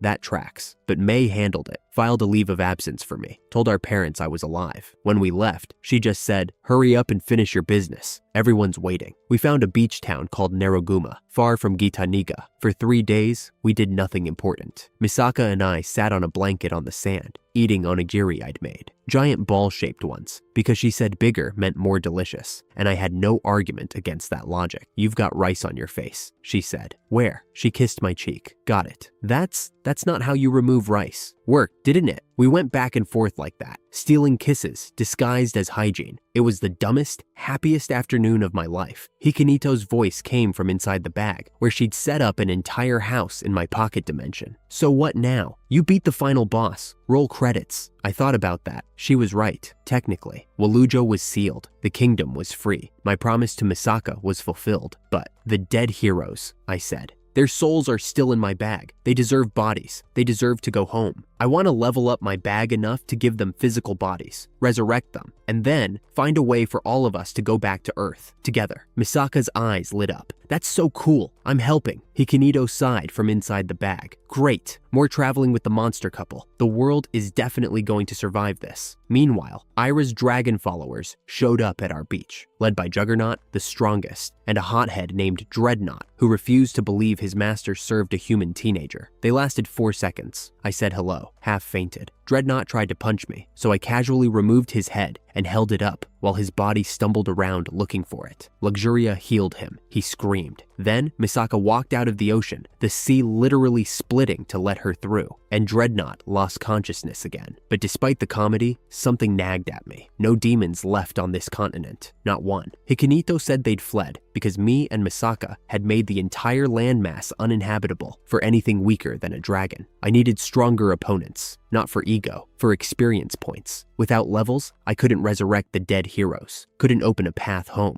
Then, Misaka solved the problem the way she solved everything, by hitting it really hard. She'd been doing her daily sword training in orbit. Yes, orbit. She ran into space on willpower alone, no sacred weapon required, and practiced her swings among the stars. When she came back down, wreathed in re-entry flames like a meteorite, the ground cratered for miles. But this time, she'd found something. I cut through space, she said, grinning like a kid showing off a cool rock. And behind it, there's a whole other world, a dimensional rift. Beyond it, gray skies, barren wasteland, an atmosphere thick with a dark energy that made Spelvia purr with comfort. The demon realm. Spelvia's ears perked up. I sense a demon king on the other side, one of my siblings. That was all I needed to hear. We stepped through without hesitation. Hikinito protested. We were already inside. The demon realm hit us immediately. The sky was the color of old concrete. The ground was cracked and dead, stretching to every horizon. No sun, no warmth, an oppressive heaviness in the air that pressed down on your skin. And the rules were different here. Misaka shrank, her adult form compressed into a 5-year-old girl. Same face, same golden eye, but tiny. Adorable, actually, but alarming. Hikinito fared worse. She reverted to an infant. This world has no light spirits. Baby Hikinito explained from Misaka's arms. Heroes draw power from light spirits. No spirits, no power. Our bodies regress to match our reduced energy. What about me? I asked. I looked exactly the same. They both stared at me. You're not really a hero anymore, Hikinito said flatly. You're closer to a demon king. The 8th Demon King, Misaka cheered, apparently fine with being the size of a kindergartner. So, in this world, my companions were weakened. My girlfriend was 5. My strategist was a baby. And I was fine, because my power came from the same darkness that saturated this realm. Cool, cool, cool, cool. Strange metal birds attacked within the hour. Mechanical, almost robotic. Nothing like any monster I'd ever seen. Misaka, even in child form, destroyed one with a beam from her golden eye. Then, she sat down, exhausted. The attack had drained most of her magic. I handled the rest. We tracked the wreckage, and beside the fallen metal bird, huddled on the ground, was a girl, purple-black hair, horns, half-demon. Experience points! Spelvia and I shouted in unison. Look, I know how that sounds, but in my defense, I'd been starving for XP, and demons were the best source. I chased her. She screamed. The tentacles came out. She screamed louder. One of the larger mecha birds arrived and tried to recapture her. Apparently, half-demons were slaves in this realm. I ate the mecha pilot for XP and accidentally saved the girl in the process. Her name was Rico. Half demon, half something else. Terrified of literally everything, but especially terrified of us. Can't imagine why. Then Misaka tried to kill her. It happened so fast. 1 second, Rico was trembling on the ground. The next, Misaka was behind her, with her hand raised for a lethal strike. No hesitation, no warning, pure instinct. Demons are evil, Misaka said simply. We kill them. Hikinito physically threw herself between them. Well, rolled, technically. She was a baby. She's a child, Hikinito shouted. She hasn't done anything. She's half demon. She'll grow up and hurt people. Better to handle it now. I stood there, frozen. This was Misaka, the woman who told me heroes help people. The woman whose moral clarity had transformed me from a selfish survivor into someone who actually gave a damn. And she wanted to execute a terrified kid because of what she might become. The vote was 3-1. Spelvia and I backed Misaka. Hikinito was the lone dissenter. Democracy said, kill. But Hikinito's face, at least talk to her first, Hikinito said, quiet and furious. She's not a combatant. She's a civilian. My detection confirms it. Misaka pouted. Actually, pouted. Fine, if Seba-chan says so. Rico had fainted. We revived her. She fainted again. We revived her again. Then, Misaka introduced herself, and Rico fainted a 3rd time, because apparently, the legends of the golden-eyed great demon, who slaughtered demons by the thousands, had reached even this dimension. We were the monsters in Rico's story. That thought sat in my stomach like a stone. Eventually, Spelvia suggested feeding her, because Spelvia's solution to every emotional crisis was food. And honestly, she was usually right. I pulled bread from my bag. Japanese convenience store bread, chocolate cornets, melon bread, steamed buns. Riko ate like she hadn't seen food in weeks, probably because she hadn't. "I'm Riko," she said finally, still shaking but no longer actively fleeing. She stared at me, at Misaka, at the two demon kings flanking us, at the baby strategist being cradled like a normal infant. "3 great demons," she whispered. "2 demon kings, a legendary evil party." She fainted again. We caught her this time. I looked at Misaka. She looked at me. For the first time since I'd known her, I saw something in her expression that I couldn't quite name. Not doubt. Misaka didn't do doubt, but something adjacent, a question she hadn't considered before. The demon realm stretched ahead of us, gray and endless and wrong. Riko was still trembling in her sleep, and somewhere in the back of my mind, a small voice asked a question I wasn't ready to answer. What if the demons weren't all evil? What if we were the villains here? I pushed the thought down, held Misaka's hand. Spelvia curled up on my bag. The journey continued. New world, new rules, same bag. But for the first time, I wasn't sure I knew who the monsters were. The first thing we did in the demon realm was learn that Riko's people had a name for us. Hikinito, still in baby form, floating on a cushion of magic, had been interviewing Riko, while the rest of us sat in a line on the ground, cross-legged, in timeout, because apparently we were too scary to be within 10 meters of the witness. Fair enough. Riko explained that this world was called the demon realm, a separate dimension from the human world, sunless, resourceless, and ruled by someone called the Mazoki King, a demon who had recently and rapidly gained power by absorbing one of the 7 great demon kings. Absorbed a demon king? I repeated. Like ate one? More like enslaved one during their sealed state. Hikinito translated. Same thing that happened to Luxuria. While the demon kings were sealed, they were vulnerable. This Mazoki king found one and consumed its power. Spelvia's ears went flat. That confirmed it. One of her siblings was trapped inside this tyrant. "Then we kill him," I said. "We destroy him," Misaka added, pumping her tiny fist. The goals were the same. The reasons were different. I wanted to free a demon king. Misaka wanted to exterminate the biggest demon in the room. Hikinito pointed out our motivations didn't actually align. We ignored her. Fine. Hikinito sighed. Monster versus monster. At least Riko's people might benefit. Riko herself looked like someone who had just handed a pair of nuclear warheads to toddlers and was told to feel grateful about it. We moved out the next morning, and by moved out, I mean Misaka and I went hunting. In my defense, every demon I'd encountered in the human world was hostile. Every single one attacked humans, destroyed villages, served a demon king who wanted to conquer or kill. My entire framework for understanding demons was built on 100 floors of dungeon crawling where every horned creature wanted me dead. So when I detected a cluster of demons ahead with my scout skill, my reaction was automatic. "Experience points," I said. "Experience points," Misaka echoed. We charged the village together. Misaka was still in child form, barely reaching my waist, but she moved like a guided missile. She punched the first demon we encountered so hard, its body burst apart like a water balloon. I was right behind her, collecting heads, stuffing them into my bag. These were my levels, my path to resurrecting the dead heroes. Every kill brought me closer to giving those souls in my bag real bodies again. Riko screamed from behind us. "Wait! Please wait! You haven't checked if they're enemies." I didn't understand. They were demons, in the demon realm. What was there to check? Misaka felt the same. She stood in the middle of the half-destroyed settlement, blood-spattered, child-sized, smiling brightly. She told Riko that demons were evil, and destroying evil was justice. Riko fainted. Hikini Ito arrived floating on her magic cushion, took one look at the carnage, and started yelling. I'd never heard a baby scream that loud. She called us murder machines. She called Misaka a slaughter automaton. She told me I had the moral reasoning of a wood chipper. But they're demons, I said. Some demons are hostile. Some are just people living their lives. Do you kill every human you meet because some humans are criminals? Oh,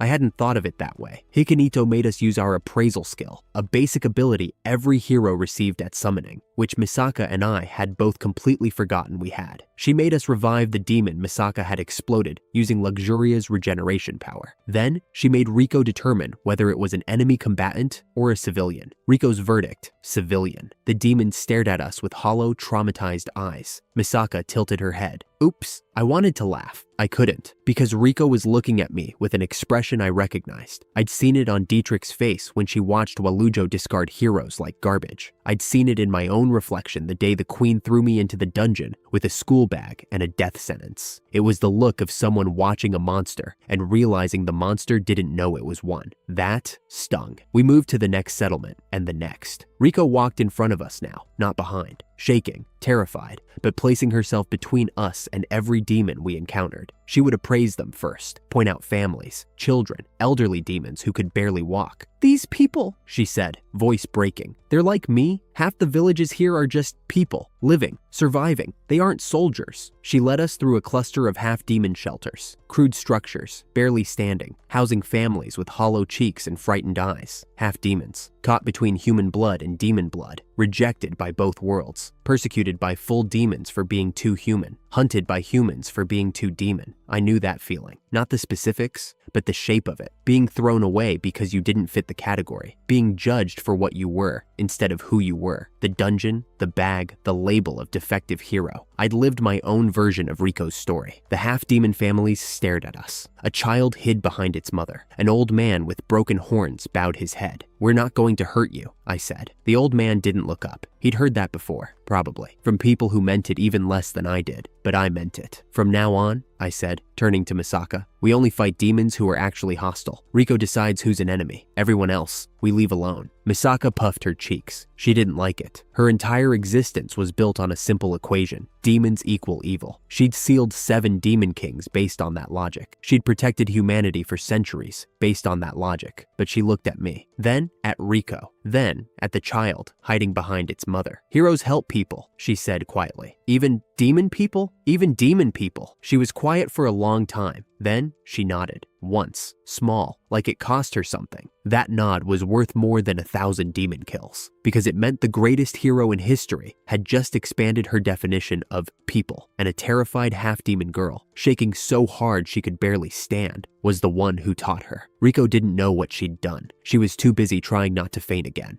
The next problem was finding Mizoki King. Hikinito's detection was crippled in the demon realm. Her sacred weapon, the window, ran on light spirits, and there were none here. She was basically a very angry baby with strong opinions and no radar. "I can do it," Spelvia said, hopping onto my head. "But I need to merge with the bag, the proud demon hero's bag, the combined form of my sacred weapon and Spelvia's demon king power." In this state, she could send a magical detection wave across the entire demon realm, but it consumed enormous energy, and she'd warned us it would make her ravenously hungry. "Do it," I said. Spelvia leaped into the air and fused with my bag. The leather rippled, darkened, sprouted teeth. The detection field expanded outward like a sonar pulse, a massive wave of combined hero-demon god energy sweeping across the dimension. It worked. Mizoki King's location lit up in my mind like a bonfire, far, far to the west, in a castle radiating stolen demon king power. But the wave had side effects. "Seba-chan?" Misaka poked Hikinito's floating cushion. No response. Blood was trickling from the baby's ears. "She's dead," Misaka reported cheerfully. I revived Hikinito with Luxuria's power. She gasped back to life, furious, yelling about how a detection skill shouldn't be lethal. "Wait," Hikinito said suddenly, going pale. "Where's Riko?" I looked down. At my feet was something, red, wet, formless. "Appraisal," Hikinito whispered. I activated the skill on the pile of meat at my feet. Riko. The detection wave,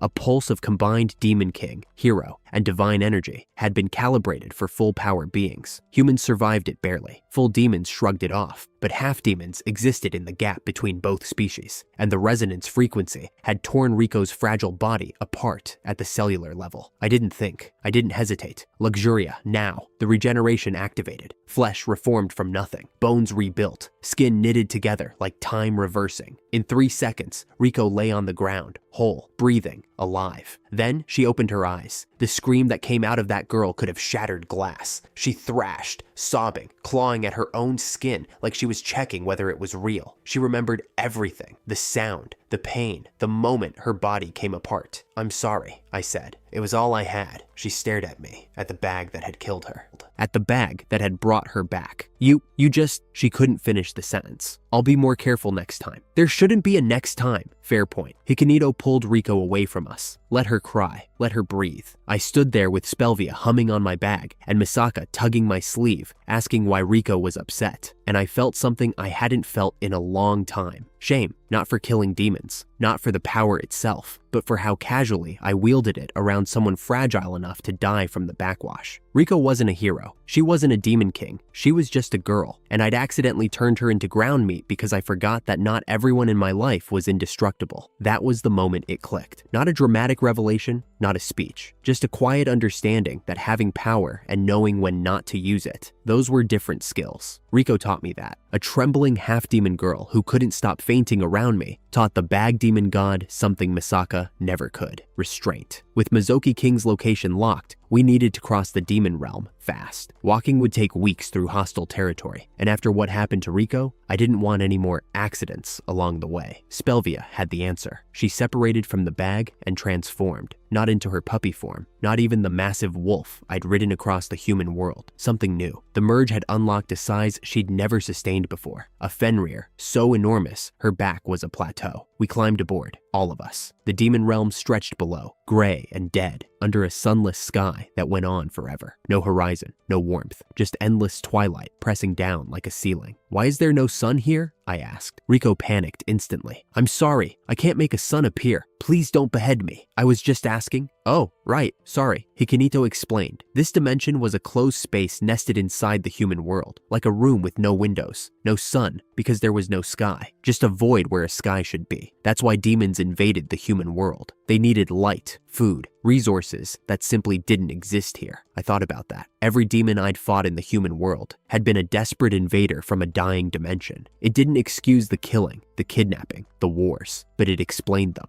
Misaka sat at the front of Spelvia's massive head, legs dangling over the edge, wind in her tiny child form hair. She was scanning the horizon for threats, but I caught her smiling. She liked flying, always had. Riko was not enjoying the ride. She clung to Spelvia's fur with both hands, face green, whimpering with every step that sent tremors through the living mountain beneath us. Pastry? I offered, pulling a melon bread from my bag. I'll eat it. Please don't eat me. I wasn't going to. Spelvia rumbled beneath us, a sound like tectonic plates shifting. Her version of a laugh. I fed her an entire bag of curry bread, mid-stride, and she nearly purred us off the edge. Hikinito made navigational corrections from her floating cushion, consulting some internal map that her weakened sacred weapon could still barely access. She'd mutter things like 14 degrees north and avoid that canyon, it's full of hostile signatures. Professional, precise, unflappable, even as a baby. For a while, nobody spoke. The rhythm of Spelvia's footsteps became a kind of heartbeat, steady, inevitable. Riko threw up over the side twice. The second time, Misaka helpfully held her hair. Riko screamed because the legendary demon slayer was touching her. Misaka looked genuinely hurt. I was helping, she said in the smallest voice I'd ever heard from her. Riko blinked, looked at the tiny girl holding her hair with gentle, careful hands. Thank you, she whispered. It was progress. The castle appeared on the third day. I saw it before anyone else. A silhouette against the gray void, massive and dark, radiating a pressure I could feel in my teeth. Towers of black stone reaching into the nothing above, energy pulsing from its walls in slow, rhythmic waves, like a heartbeat made of stolen power. Mizoki King's fortress, built on the consumed strength of a demon king. Spelvia growled, low, deep, personal. My sibling is in there, she said, suffering. I put my hand on her fur. Then, let's go get them. The castle grew larger with every step. The pressure grew heavier. Riko was shaking again, but this time she didn't faint. She gripped Spelvia's fur and stared straight ahead. Misaka cracked her knuckles. Even in child form, the sound echoed. Hikinito began running tactical calculations out loud, assessing entry points, guard patterns, magical barriers. And me? I adjusted my bag on my shoulder. The same bag Walujo gave me as a death sentence. The same bag that had carried me through 250 dungeon floors, across a kingdom, past a god, and into another dimension entirely. The Mizoki King had stolen a demon king's power. I was about to show him what happens when you mess with my friend's family. The march continued. Gray sky above, dead ground below, a stolen king's castle ahead, and behind me, a party of monsters who were slowly, painfully, learning how to be heroes. Phase 9, The Final Castle, Act 1, The Road to the Castle. The castle was still half a day's march away when the first patrol spotted us. I was walking ahead of the group, Spelvia trotting beside me in her giant Fenrir form, and the moment a cluster of demon soldiers crested the ridgeline and saw us, the screaming started. Not war cries, not battle roars, just screaming. They scattered like roaches when you flip on a kitchen light. Armor clattering, weapons abandoned in the dirt, full-on sprint in the opposite direction. One of them tripped over his own tail and crawled the rest of the way on all fours. Was it something I said? I asked. Spelvia snorted, her breath fogged in the sunless air. Word of thy village exploits has spread, it seems. They know the Bag Devil approaches. Bag Devil? When did I get that title? Roughly around the time thou held a severed head aloft while smiling, Hikinito said from inside the bag, his voice dripping with the kind of exhaustion that comes from watching your companions commit atrocities for a week straight. Fair point. We kept walking. The next patrol ran before we were even close enough to see their faces. The one after that left a trail of discarded weapons, and what I'm fairly sure was a resignation letter nailed to a tree. In the demon realm, apparently, even soldiers have a self-preservation instinct that outranks loyalty. Riko walked behind me, clutching the hem of her cloak. She hadn't said much since we left the half-demon settlements. Her eyes kept darting to the abandoned weapons. They're that scared of you, she whispered. Yep, you don't feel anything about that? I thought about it. Honestly, thought about it. A few days ago, I would have laughed, but Riko had shown me what it looked like from the other side, what it felt like to be the one shaking, watching something unstoppable walk towards you. I feel like it's efficient, I said, and also a little sad. Riko blinked. Then, very quietly, she nodded. That was enough. We understood each other now. The calm shattered about 2 hours from the castle. Spelvia's ears pricked up a full second before the explosion ripped a crater in the road ahead of us. Dirt and stone rained down, and through the smoke, a figure emerged, tall, broad-shouldered, skin like dark bark, with leaves sprouting from his scalp like a crown of thorns. He radiated the kind of magical pressure that made Riko's knees buckle instantly. He announced himself with the full theatrical grandeur of someone who'd been practicing this moment in front of a mirror. His name was Shiso de Kiryu, head of the Kiryu clan, and he wanted us to know, in excruciating detail, how powerful he was and how doomed we were. Honestly, the name alone nearly killed the tension. Shiso, like the herb. I almost called him Kombu just to see his reaction, but Misaka tugged my sleeve. Keisuke, this one's actually tough. That got my attention. When Misaka says someone is tough, they're not just tough, they're a problem. I tested him first, launched one of Misaka's sword techniques, a blue energy slash that could bisect a mountain. It hit Shiso dead center, nothing. Spelvia hit him next, full Fenrir charge, enough force to crater a city block, nothing. He stood there grinning, arms crossed, not a scratch on him. Every attack we threw bounced off like we were flicking pebbles at a tank. Then, a tiny chip of rubble, knocked loose by the shockwave of Spelvia's attack, bonked him on the head, and he doubled over in agony. Hikinito's voice crackled through our telepathic link, sharp with realization. His ability is reversal. Strong attacks become weak. Weak attacks do massive damage. He's been inverting our power against us this entire time. The strongest attack tickles him. A pebble nearly takes him out. I cracked my knuckles. So if I just hit him harder, it'll loop back around to being effective, right? That is not how it works, Hikinito screamed inside my head. Spelvia, however, lit up. A brilliant strategy, my friend. Overwhelming force until the very concept of reversal collapses. You two share a single brain cell, and it's defective. Hikinito was losing it, but we didn't listen. Spelvia and I had a better idea. She opened her jaws and fired her Wolf King beam straight at me. I caught it with my bag's storage skill, amplified the energy inside, and fired it back at her. She absorbed it, doubled it, and fired again, back and forth. A lethal game of catch where each volley was exponentially more powerful than the last. The energy turned black, not dark purple, not deep blue, pitch black, the color of magic compressed beyond all known limits. Hikinito was shaking. Each one of those spheres contains 1,000 Wolf King beams worth of energy, and there are tens of thousands of them. We unleashed everything, all at once. The black spheres descended on Shiso like a collapsing sky. He didn't even have time to beg. When the light faded, there was nothing left. Not dust, not ash, just a perfectly smooth crater where a landscape used to be. Did we overdo it? I asked. The mountains behind him are gone too, Hikini said flatly. Oops. Then the realization hit me like a truck. Wait, I forgot to harvest the body. I'd obliterated him so thoroughly that there was nothing left to stuff into my bag. No corpse meant no experience points. All that power, all that effort, and I'd wasted the reward because I got carried away. But I'm nothing if not resourceful. Luxuria, I called, pulling the Lust Demon King from my bag. Resurrect him. She stared at me, then at the empty crater, then back at me. You want me to bring back the person you just atomized, so you can kill him again? For experience points? Yes, please. You are, without question, the most terrifying being I have ever served. She resurrected him. Shiso materialized naked and confused, blinking at the sky, still processing the fact that he'd been dead. Our eyes met. I smiled. He started crying. I took his head with a casual swipe. Quick, clean, painless. His reversal ability was active use, not passive. And a man paralyzed by abject terror can't activate anything. The head went into the bag, experience points secured. Behind a pile of rubble, Shiso's family watched the whole thing. A child screamed for his father. The clan elder swore vengeance on all summoned heroes forever. I let them run. Fear travels faster than any army. By the time we reached the castle, every demon within 100 miles would know what was coming. I picked up Shiso's severed head from the bag, looked at it, and tossed it back in. Onward, I said. Hikinito's voice came through the link, quiet and horrified. You're the final boss. You realize that, right? In any other story, you're the villain, maybe. But villains don't have people like Misaka holding their hand, or Riko walking behind them, trembling but still walking, or Spelvia wagging her tail because the fight was fun. Villains are alone. I wasn't. Act 2. Breaching the castle. Mizoki King's castle rose from the demon realm's permanent twilight, like a black fang punching through dead gums. Towers of obsidian stone, walls slick with something that might have been moisture, or might have been suffering made physical, and an aura of stolen Demon King power radiating from every brick. Spelvia stopped. Her giant body went rigid, ears flat, hackles raised. My sibling is inside, she said. Not a question, a certainty. I can feel them, trapped, in pain. I put my hand on her massive flank. Then let's go get them. But between us and the front gate stood something Riko called the Curtain of Despair. It was a barrier, a shimmering dome of violet energy, maintained by hundreds of barrier mages somewhere inside the castle. According to Riko, who was reciting its history like a student cramming for a final exam, no army, no hero, and no demon king in the history of the realm had ever breached it. It projected despair-inducing magic that shattered the will of anyone who approached. Warriors lost the desire to fight. Mages forgot their spells. Entire invasion forces had turned around and walked home, weeping. I walked up to it. The despair magic washed over me. I felt it probing, searching for cracks in my resolve, trying to find the wound it could pry open. Loneliness, abandonment, the memory of being thrown into the dungeon, the queen's voice calling me defective. Nice try. I'd lived through all of that, not as a magical projection, as my actual life. I'd been discarded, starved, nearly killed 100 times over, watched friends die, held their remains in my hands. Artificial despair couldn't touch someone who'd already walked through the real thing and come out the other side holding a school bag full of demon kings. I pulled back my fist and punched the barrier. It shattered, not cracked, not weakened, shattered, like a window hit by a wrecking ball. The violet light exploded outward in a cascade of dying sparks, and somewhere deep in the castle, I felt the simultaneous collapse of 100 barrier mages whose life force had been tied to the spell. The castle doors stood open, bare, unprotected. Riko's jaw was on the floor. Misaka smiled, like she'd expected nothing less. Spelvia was already moving, her massive paws eating up the distance to the entrance. That was the demon realm's greatest defense, Riko whispered. Was, I agreed. Inside the castle, the horror was architectural. The walls were compressed demon bones, thousands of them, fused together under unimaginable pressure, still faintly glowing with residual life energy. The floor pulsed like a living organ. The ceiling wept black ichor in slow, rhythmic drips, as if the building itself was crying. Riko called it the Corridor of Lamentation, a death sentence dressed up as a hallway. The air was thick with magical traps, gravity wells that would crush a normal person to paste, soul-draining fields that would siphon your life force in seconds, spatial distortions that would fold you in half through the fourth dimension, cursed fog that dissolved organic matter on contact. For anyone else, this corridor would have been the end. Misaka yawned. She was walking beside me, arm looped through mine like we were strolling through a park. In the demon realm, she was stuck in her child form, no light spirits to sustain her full manifestation. But even diminished, she was the single most dangerous person in this castle, including me. Nuisance, she said, and her divine eye flared gold. She didn't dodge the traps. She didn't disarm them. She looked at them, and they exploded. Every single one. The gravity wells popped like soap bubbles. The soul-draining fields fizzled out. The spatial distortions collapsed into normal space. The cursed fog ignited and burned itself out. She called it seeing through them, like she'd read their blueprints, and the blueprints had spontaneously combusted out of embarrassment. That's not what seeing through means, Hakunito wailed from the bag. Seeing through something doesn't destroy it. Your eyes are not weapons. But they are though, Misaka said, blinking innocently. Everything I look at carefully enough just breaks. That is categorically insane, Hikinito said. I want you to know that. Is it? It makes sense to me. Hikinito made a sound that wasn't quite a scream and wasn't quite a sob. He'd been losing his ability to maintain proper outrage over the past few phases. I could hear his sanity eroding in real time. Earlier, when gargoyle sentries had attacked us in the corridor, 20 stone monsters built to pulverize intruders, Misaka had glanced at them and they'd burst apart like water balloons. Hikinito hadn't even flinched. He'd caught himself not reacting to the impossible, and that scared him more than the gargoyles had. I'm losing my identity as the rational one, he muttered. If I stop being shocked by your nonsense, what am I? Just a baby floating in a bag. You're our strategist, I said. Also our translator, navigator, and the only person who remembers that we're supposed to be on a mission and not sightseeing. That was almost sweet, thank you. Also, you're definitely just a baby floating in a bag. I take it back. Rico stumbled behind us, barely breathing. The oppressive magical pressure that would have killed most beings on contact was giving her a full-body panic attack. She couldn't see what we saw, the corridor, as a minor inconvenience. Because for her, it was exactly what it was designed to be, a nightmare. Her half-demon body was tougher than a normal human's, but not by much. Every step cost her something. I slowed down, walked beside her, didn't say anything, just matched her pace. She looked up at me. Her eyes were wet. How are you not afraid? She asked. I thought about answering honestly, about telling her that after 250 floors of dungeon, after watching Walujo transform into a demon, after having my arms cut off by my own girlfriend, after being dead and resurrected and fused with multiple demon kings worth of power, fear just didn't register the same way anymore. But that wasn't what she needed to hear. I am, I said. I just got used to it a long time ago. She wiped her eyes with the back of her hand. That's actually really sad, you know. Yeah,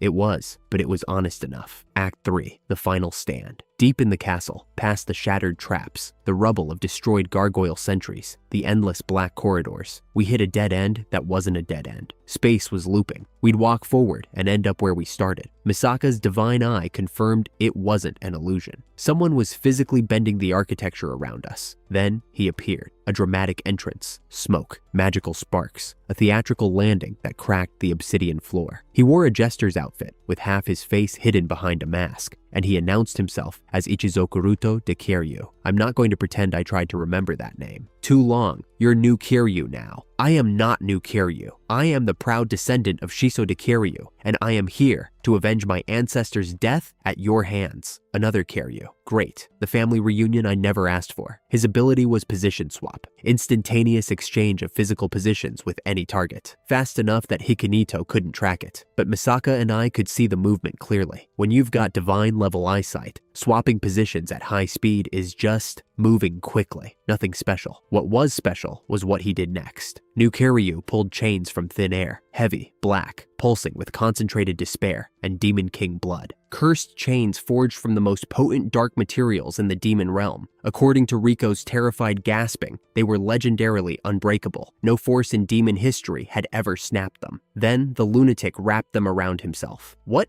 is he doing? Rico stammered. Is he tying himself up? Appears to be into that sort of thing, I said. I am not, New Kiryu shrieked. Watch closely, Bagdevil and Despair. He activated position swap. One blink. That's all it took. Suddenly, I was standing where he'd been, and the cursed, unbreakable chains were wrapped tight around my body, pinning my arms to my sides. New Kiryu stood free, 20 feet away, posing triumphantly. Behold! He crowed. These chains were forged from condensed despair and the blood of demon kings. No being in this realm or any other has ever broken free. You are trapped, Bagdevil. Your overwhelming strength means nothing against bonds that cannot be... I flexed. The chains shattered. They didn't crack. They didn't strain. They exploded outward in a spray of black metal fragments, tinkling across the obsidian floor like wind chimes in a hurricane. Huh, I said, shaking off the last piece. I just put in normal force and it broke. New Kiryu vomited blood, not from an attack, from despair. Pure, undiluted existential despair. His unbreakable weapon, his ancestral legacy, his entire revenge plan, the strategy he'd probably spent months designing, the chains he'd probably spent years forging, all of it built on the single premise that no one could break free. And I'd done it by flexing. Impossible, he wheezed, blood dripping from his chin. Those chains, the legends, they were supposed to be, they held up for about a second, I said. That's not nothing. That's worse. That's so much worse than if they'd broken instantly. He had a point. The brief moment of hope before reality kicked in. That was cruel. I almost felt bad. Almost. Hikinito's voice drifted up from the bag. For what it's worth, I think the chains were genuinely impressive. Against anyone else in this realm, they would have worked perfectly. You're just not in the same realm as him, Spelvia added, almost gently. None of us are. New Kiryu crumpled. Not from a blow. From the realization that his revenge, his legacy, his ancestors' honor, none of it mattered against someone who could break the unbreakable without even trying. I collected him. Bag. Experience points. Done. Somewhere behind me, Riko whispered to Hikinito, "Is he always like this? This is him being restrained?" Hikinito replied. I chose not to think about what that said about me. We found Mizoki King's throne room at the heart of the castle. I won't waste time describing the fight itself. If you've been listening this long, you already know how it ends. Mizoki King had stolen a Demon King's power, one of Spelvia's siblings, sealed and drained like a battery to fuel his conquest of the demon realm. He'd been using that power to perform rituals, sacrificing his own people's lives to feed the stolen energy. That's why the fleeing demons had been so terrified. That's why the settlements were scattered and broken. He sat on a throne of compressed souls, radiating enough dark energy to level a country, and he genuinely believed he was the strongest being in the demon realm. He ranted about it too, how he'd consumed a sealed demon king, how the stolen power made him invincible, how no army could challenge him. He was wrong. Spelvia hit him first, not for strategy, for family. Her sibling was trapped inside that stolen power, and she went in with a fury I'd never seen from her. The gentle, curry-loving wolf who wagged her tail when I scratched behind her ears was gone. What remained was an ancient demon king who'd had enough of watching the people she loved get caged. She'd already lost centuries of her life sealed in a dungeon. She'd already watched one cosmic entity try to puppet her friend. She was not losing a sibling to some throne-squatting tyrant with delusions of grandeur. I followed her in. My bag was open, Misaka's techniques flowing through my arms. Every skill I'd collected from every dead hero in that dungeon channeled into a single purpose. Mizoki King threw everything he had: dark blasts, soul magic, spatial tears, the full arsenal of a stolen demon king's power. None of it mattered. It wasn't even close. We broke him. We broke his throne. We broke the seal holding Spelvia's sibling. The stolen power dispersed back into the demon realm like smoke, returning to the sky, flowing back into the land it had been ripped from. Spelvia nuzzled her freed sibling, a smaller wolf spirit, barely conscious, weak from centuries of captivity. She was crying. Spelvia, the Pride Demon King, who once told me that pride meant never showing weakness to anyone, was crying openly, her tears soaking into her sibling's fur. "Thank you," she said to me, not in her usual archaic speech, just 2 words, raw and simple. That was worth more than any experience points. After everything, the battles, the barriers, the chains, the throne room, there was a moment of quiet. Mizoki King's castle was collapsing around us, slowly, dramatically, the way villain lairs always do in the stories May used to leave on the kitchen table. We stood in the rubble and watched it fall, and for the first time since I entered the demon realm, there was nothing to fight. I looked at my companions. Misaka stood beside me, her hand in mine, golden eye reflecting the crumbling stone. The woman who'd been sealed in a curse box for eternity, conscious, awake, unable to die, and came out of it still believing that heroes help people. She'd given me a moral compass when I had none. Without her, I would have kept killing demons for experience points without ever stopping to ask if they deserved it. Spelvia lay curled around her freed sibling, exhausted, content. The demon king who'd been alone for so long that she'd forgotten what friendship felt like. Otaku taught her that friends help each other, and she'd carried that lesson all the way to killing a god. She was my first companion in this world, my best friend. Hikinito floated in his infant form, already cataloging everything that had happened with the analytical precision of someone who knew no one else would bother. He'd been the voice of reason since the day he joined, the one who stopped me from doing something irreversibly stupid on at least a dozen occasions. He'd never get credit for it. He didn't care. Riko sat on a chunk of rubble, knees pulled to her chest, staring at the sky, the half-demon girl who'd been terrified of us, and had every right to be. She'd screamed at me to stop killing. She'd stood between my sword and innocent demons. She'd taught me something that all my power couldn't, that strength without discernment is just violence. And Otaku, he wasn't here. He was back in the human world, running his merchant empire, probably haggling over the price of rare spices right now. But he was here in every decision I'd made since the day he told Spelvia that friends help each other. His kindness was the invisible thread woven through everything. I thought about the beginning, a school bag. That's what I got. Everyone else got swords and spears and bows, and I got a bag from Alpico Academy with a broken zipper and a stain on the front pocket that might have been curry sauce. The queen looked at it, looked at me, and decided I was garbage. She threw me into a dungeon to die. 250 floors of darkness, dead heroes, and sealed monsters. I was 15 years old. I didn't know how to fight. I didn't know how to survive. I had a bag and nothing else. Now, I was standing in the ruins of a demon king's castle in another dimension, holding the hand of the greatest hero who ever lived, surrounded by demon kings and legendary weapons and more power than any single being should ever have. The bag was still on my back. Same bag, same broken zipper, same curry stain. I was still the same kid. That's what scared me sometimes. Not the power, not the enemies, not the cosmic managers pulling strings from above. What scared me was how easy it would be to forget that I'm just Sakuhira Keisuke, 15, average grades, average at sports, sister who works at a light novel publisher. Nobody special, except that wasn't quite true anymore, was it? Not because of the power. Power is just a tool. I'd seen what happened when power was all you had. Walujo, sealed in her own curse box for eternity. Mizoki King, crumbled to nothing the moment someone stronger showed up. Shiso, resurrected and slaughtered for spare parts. Power without people is just destruction waiting to happen. I was something more than powerful. I was surrounded by people who chose to walk beside me, not because I was strong, but because somewhere along the way, in between the stupid jokes and the curry dinners and the accidentally obliterating a mountain range, I'd become someone worth walking beside. Misaka gave me morality. Spelvia gave me loyalty. Otaku gave me kindness. Hikini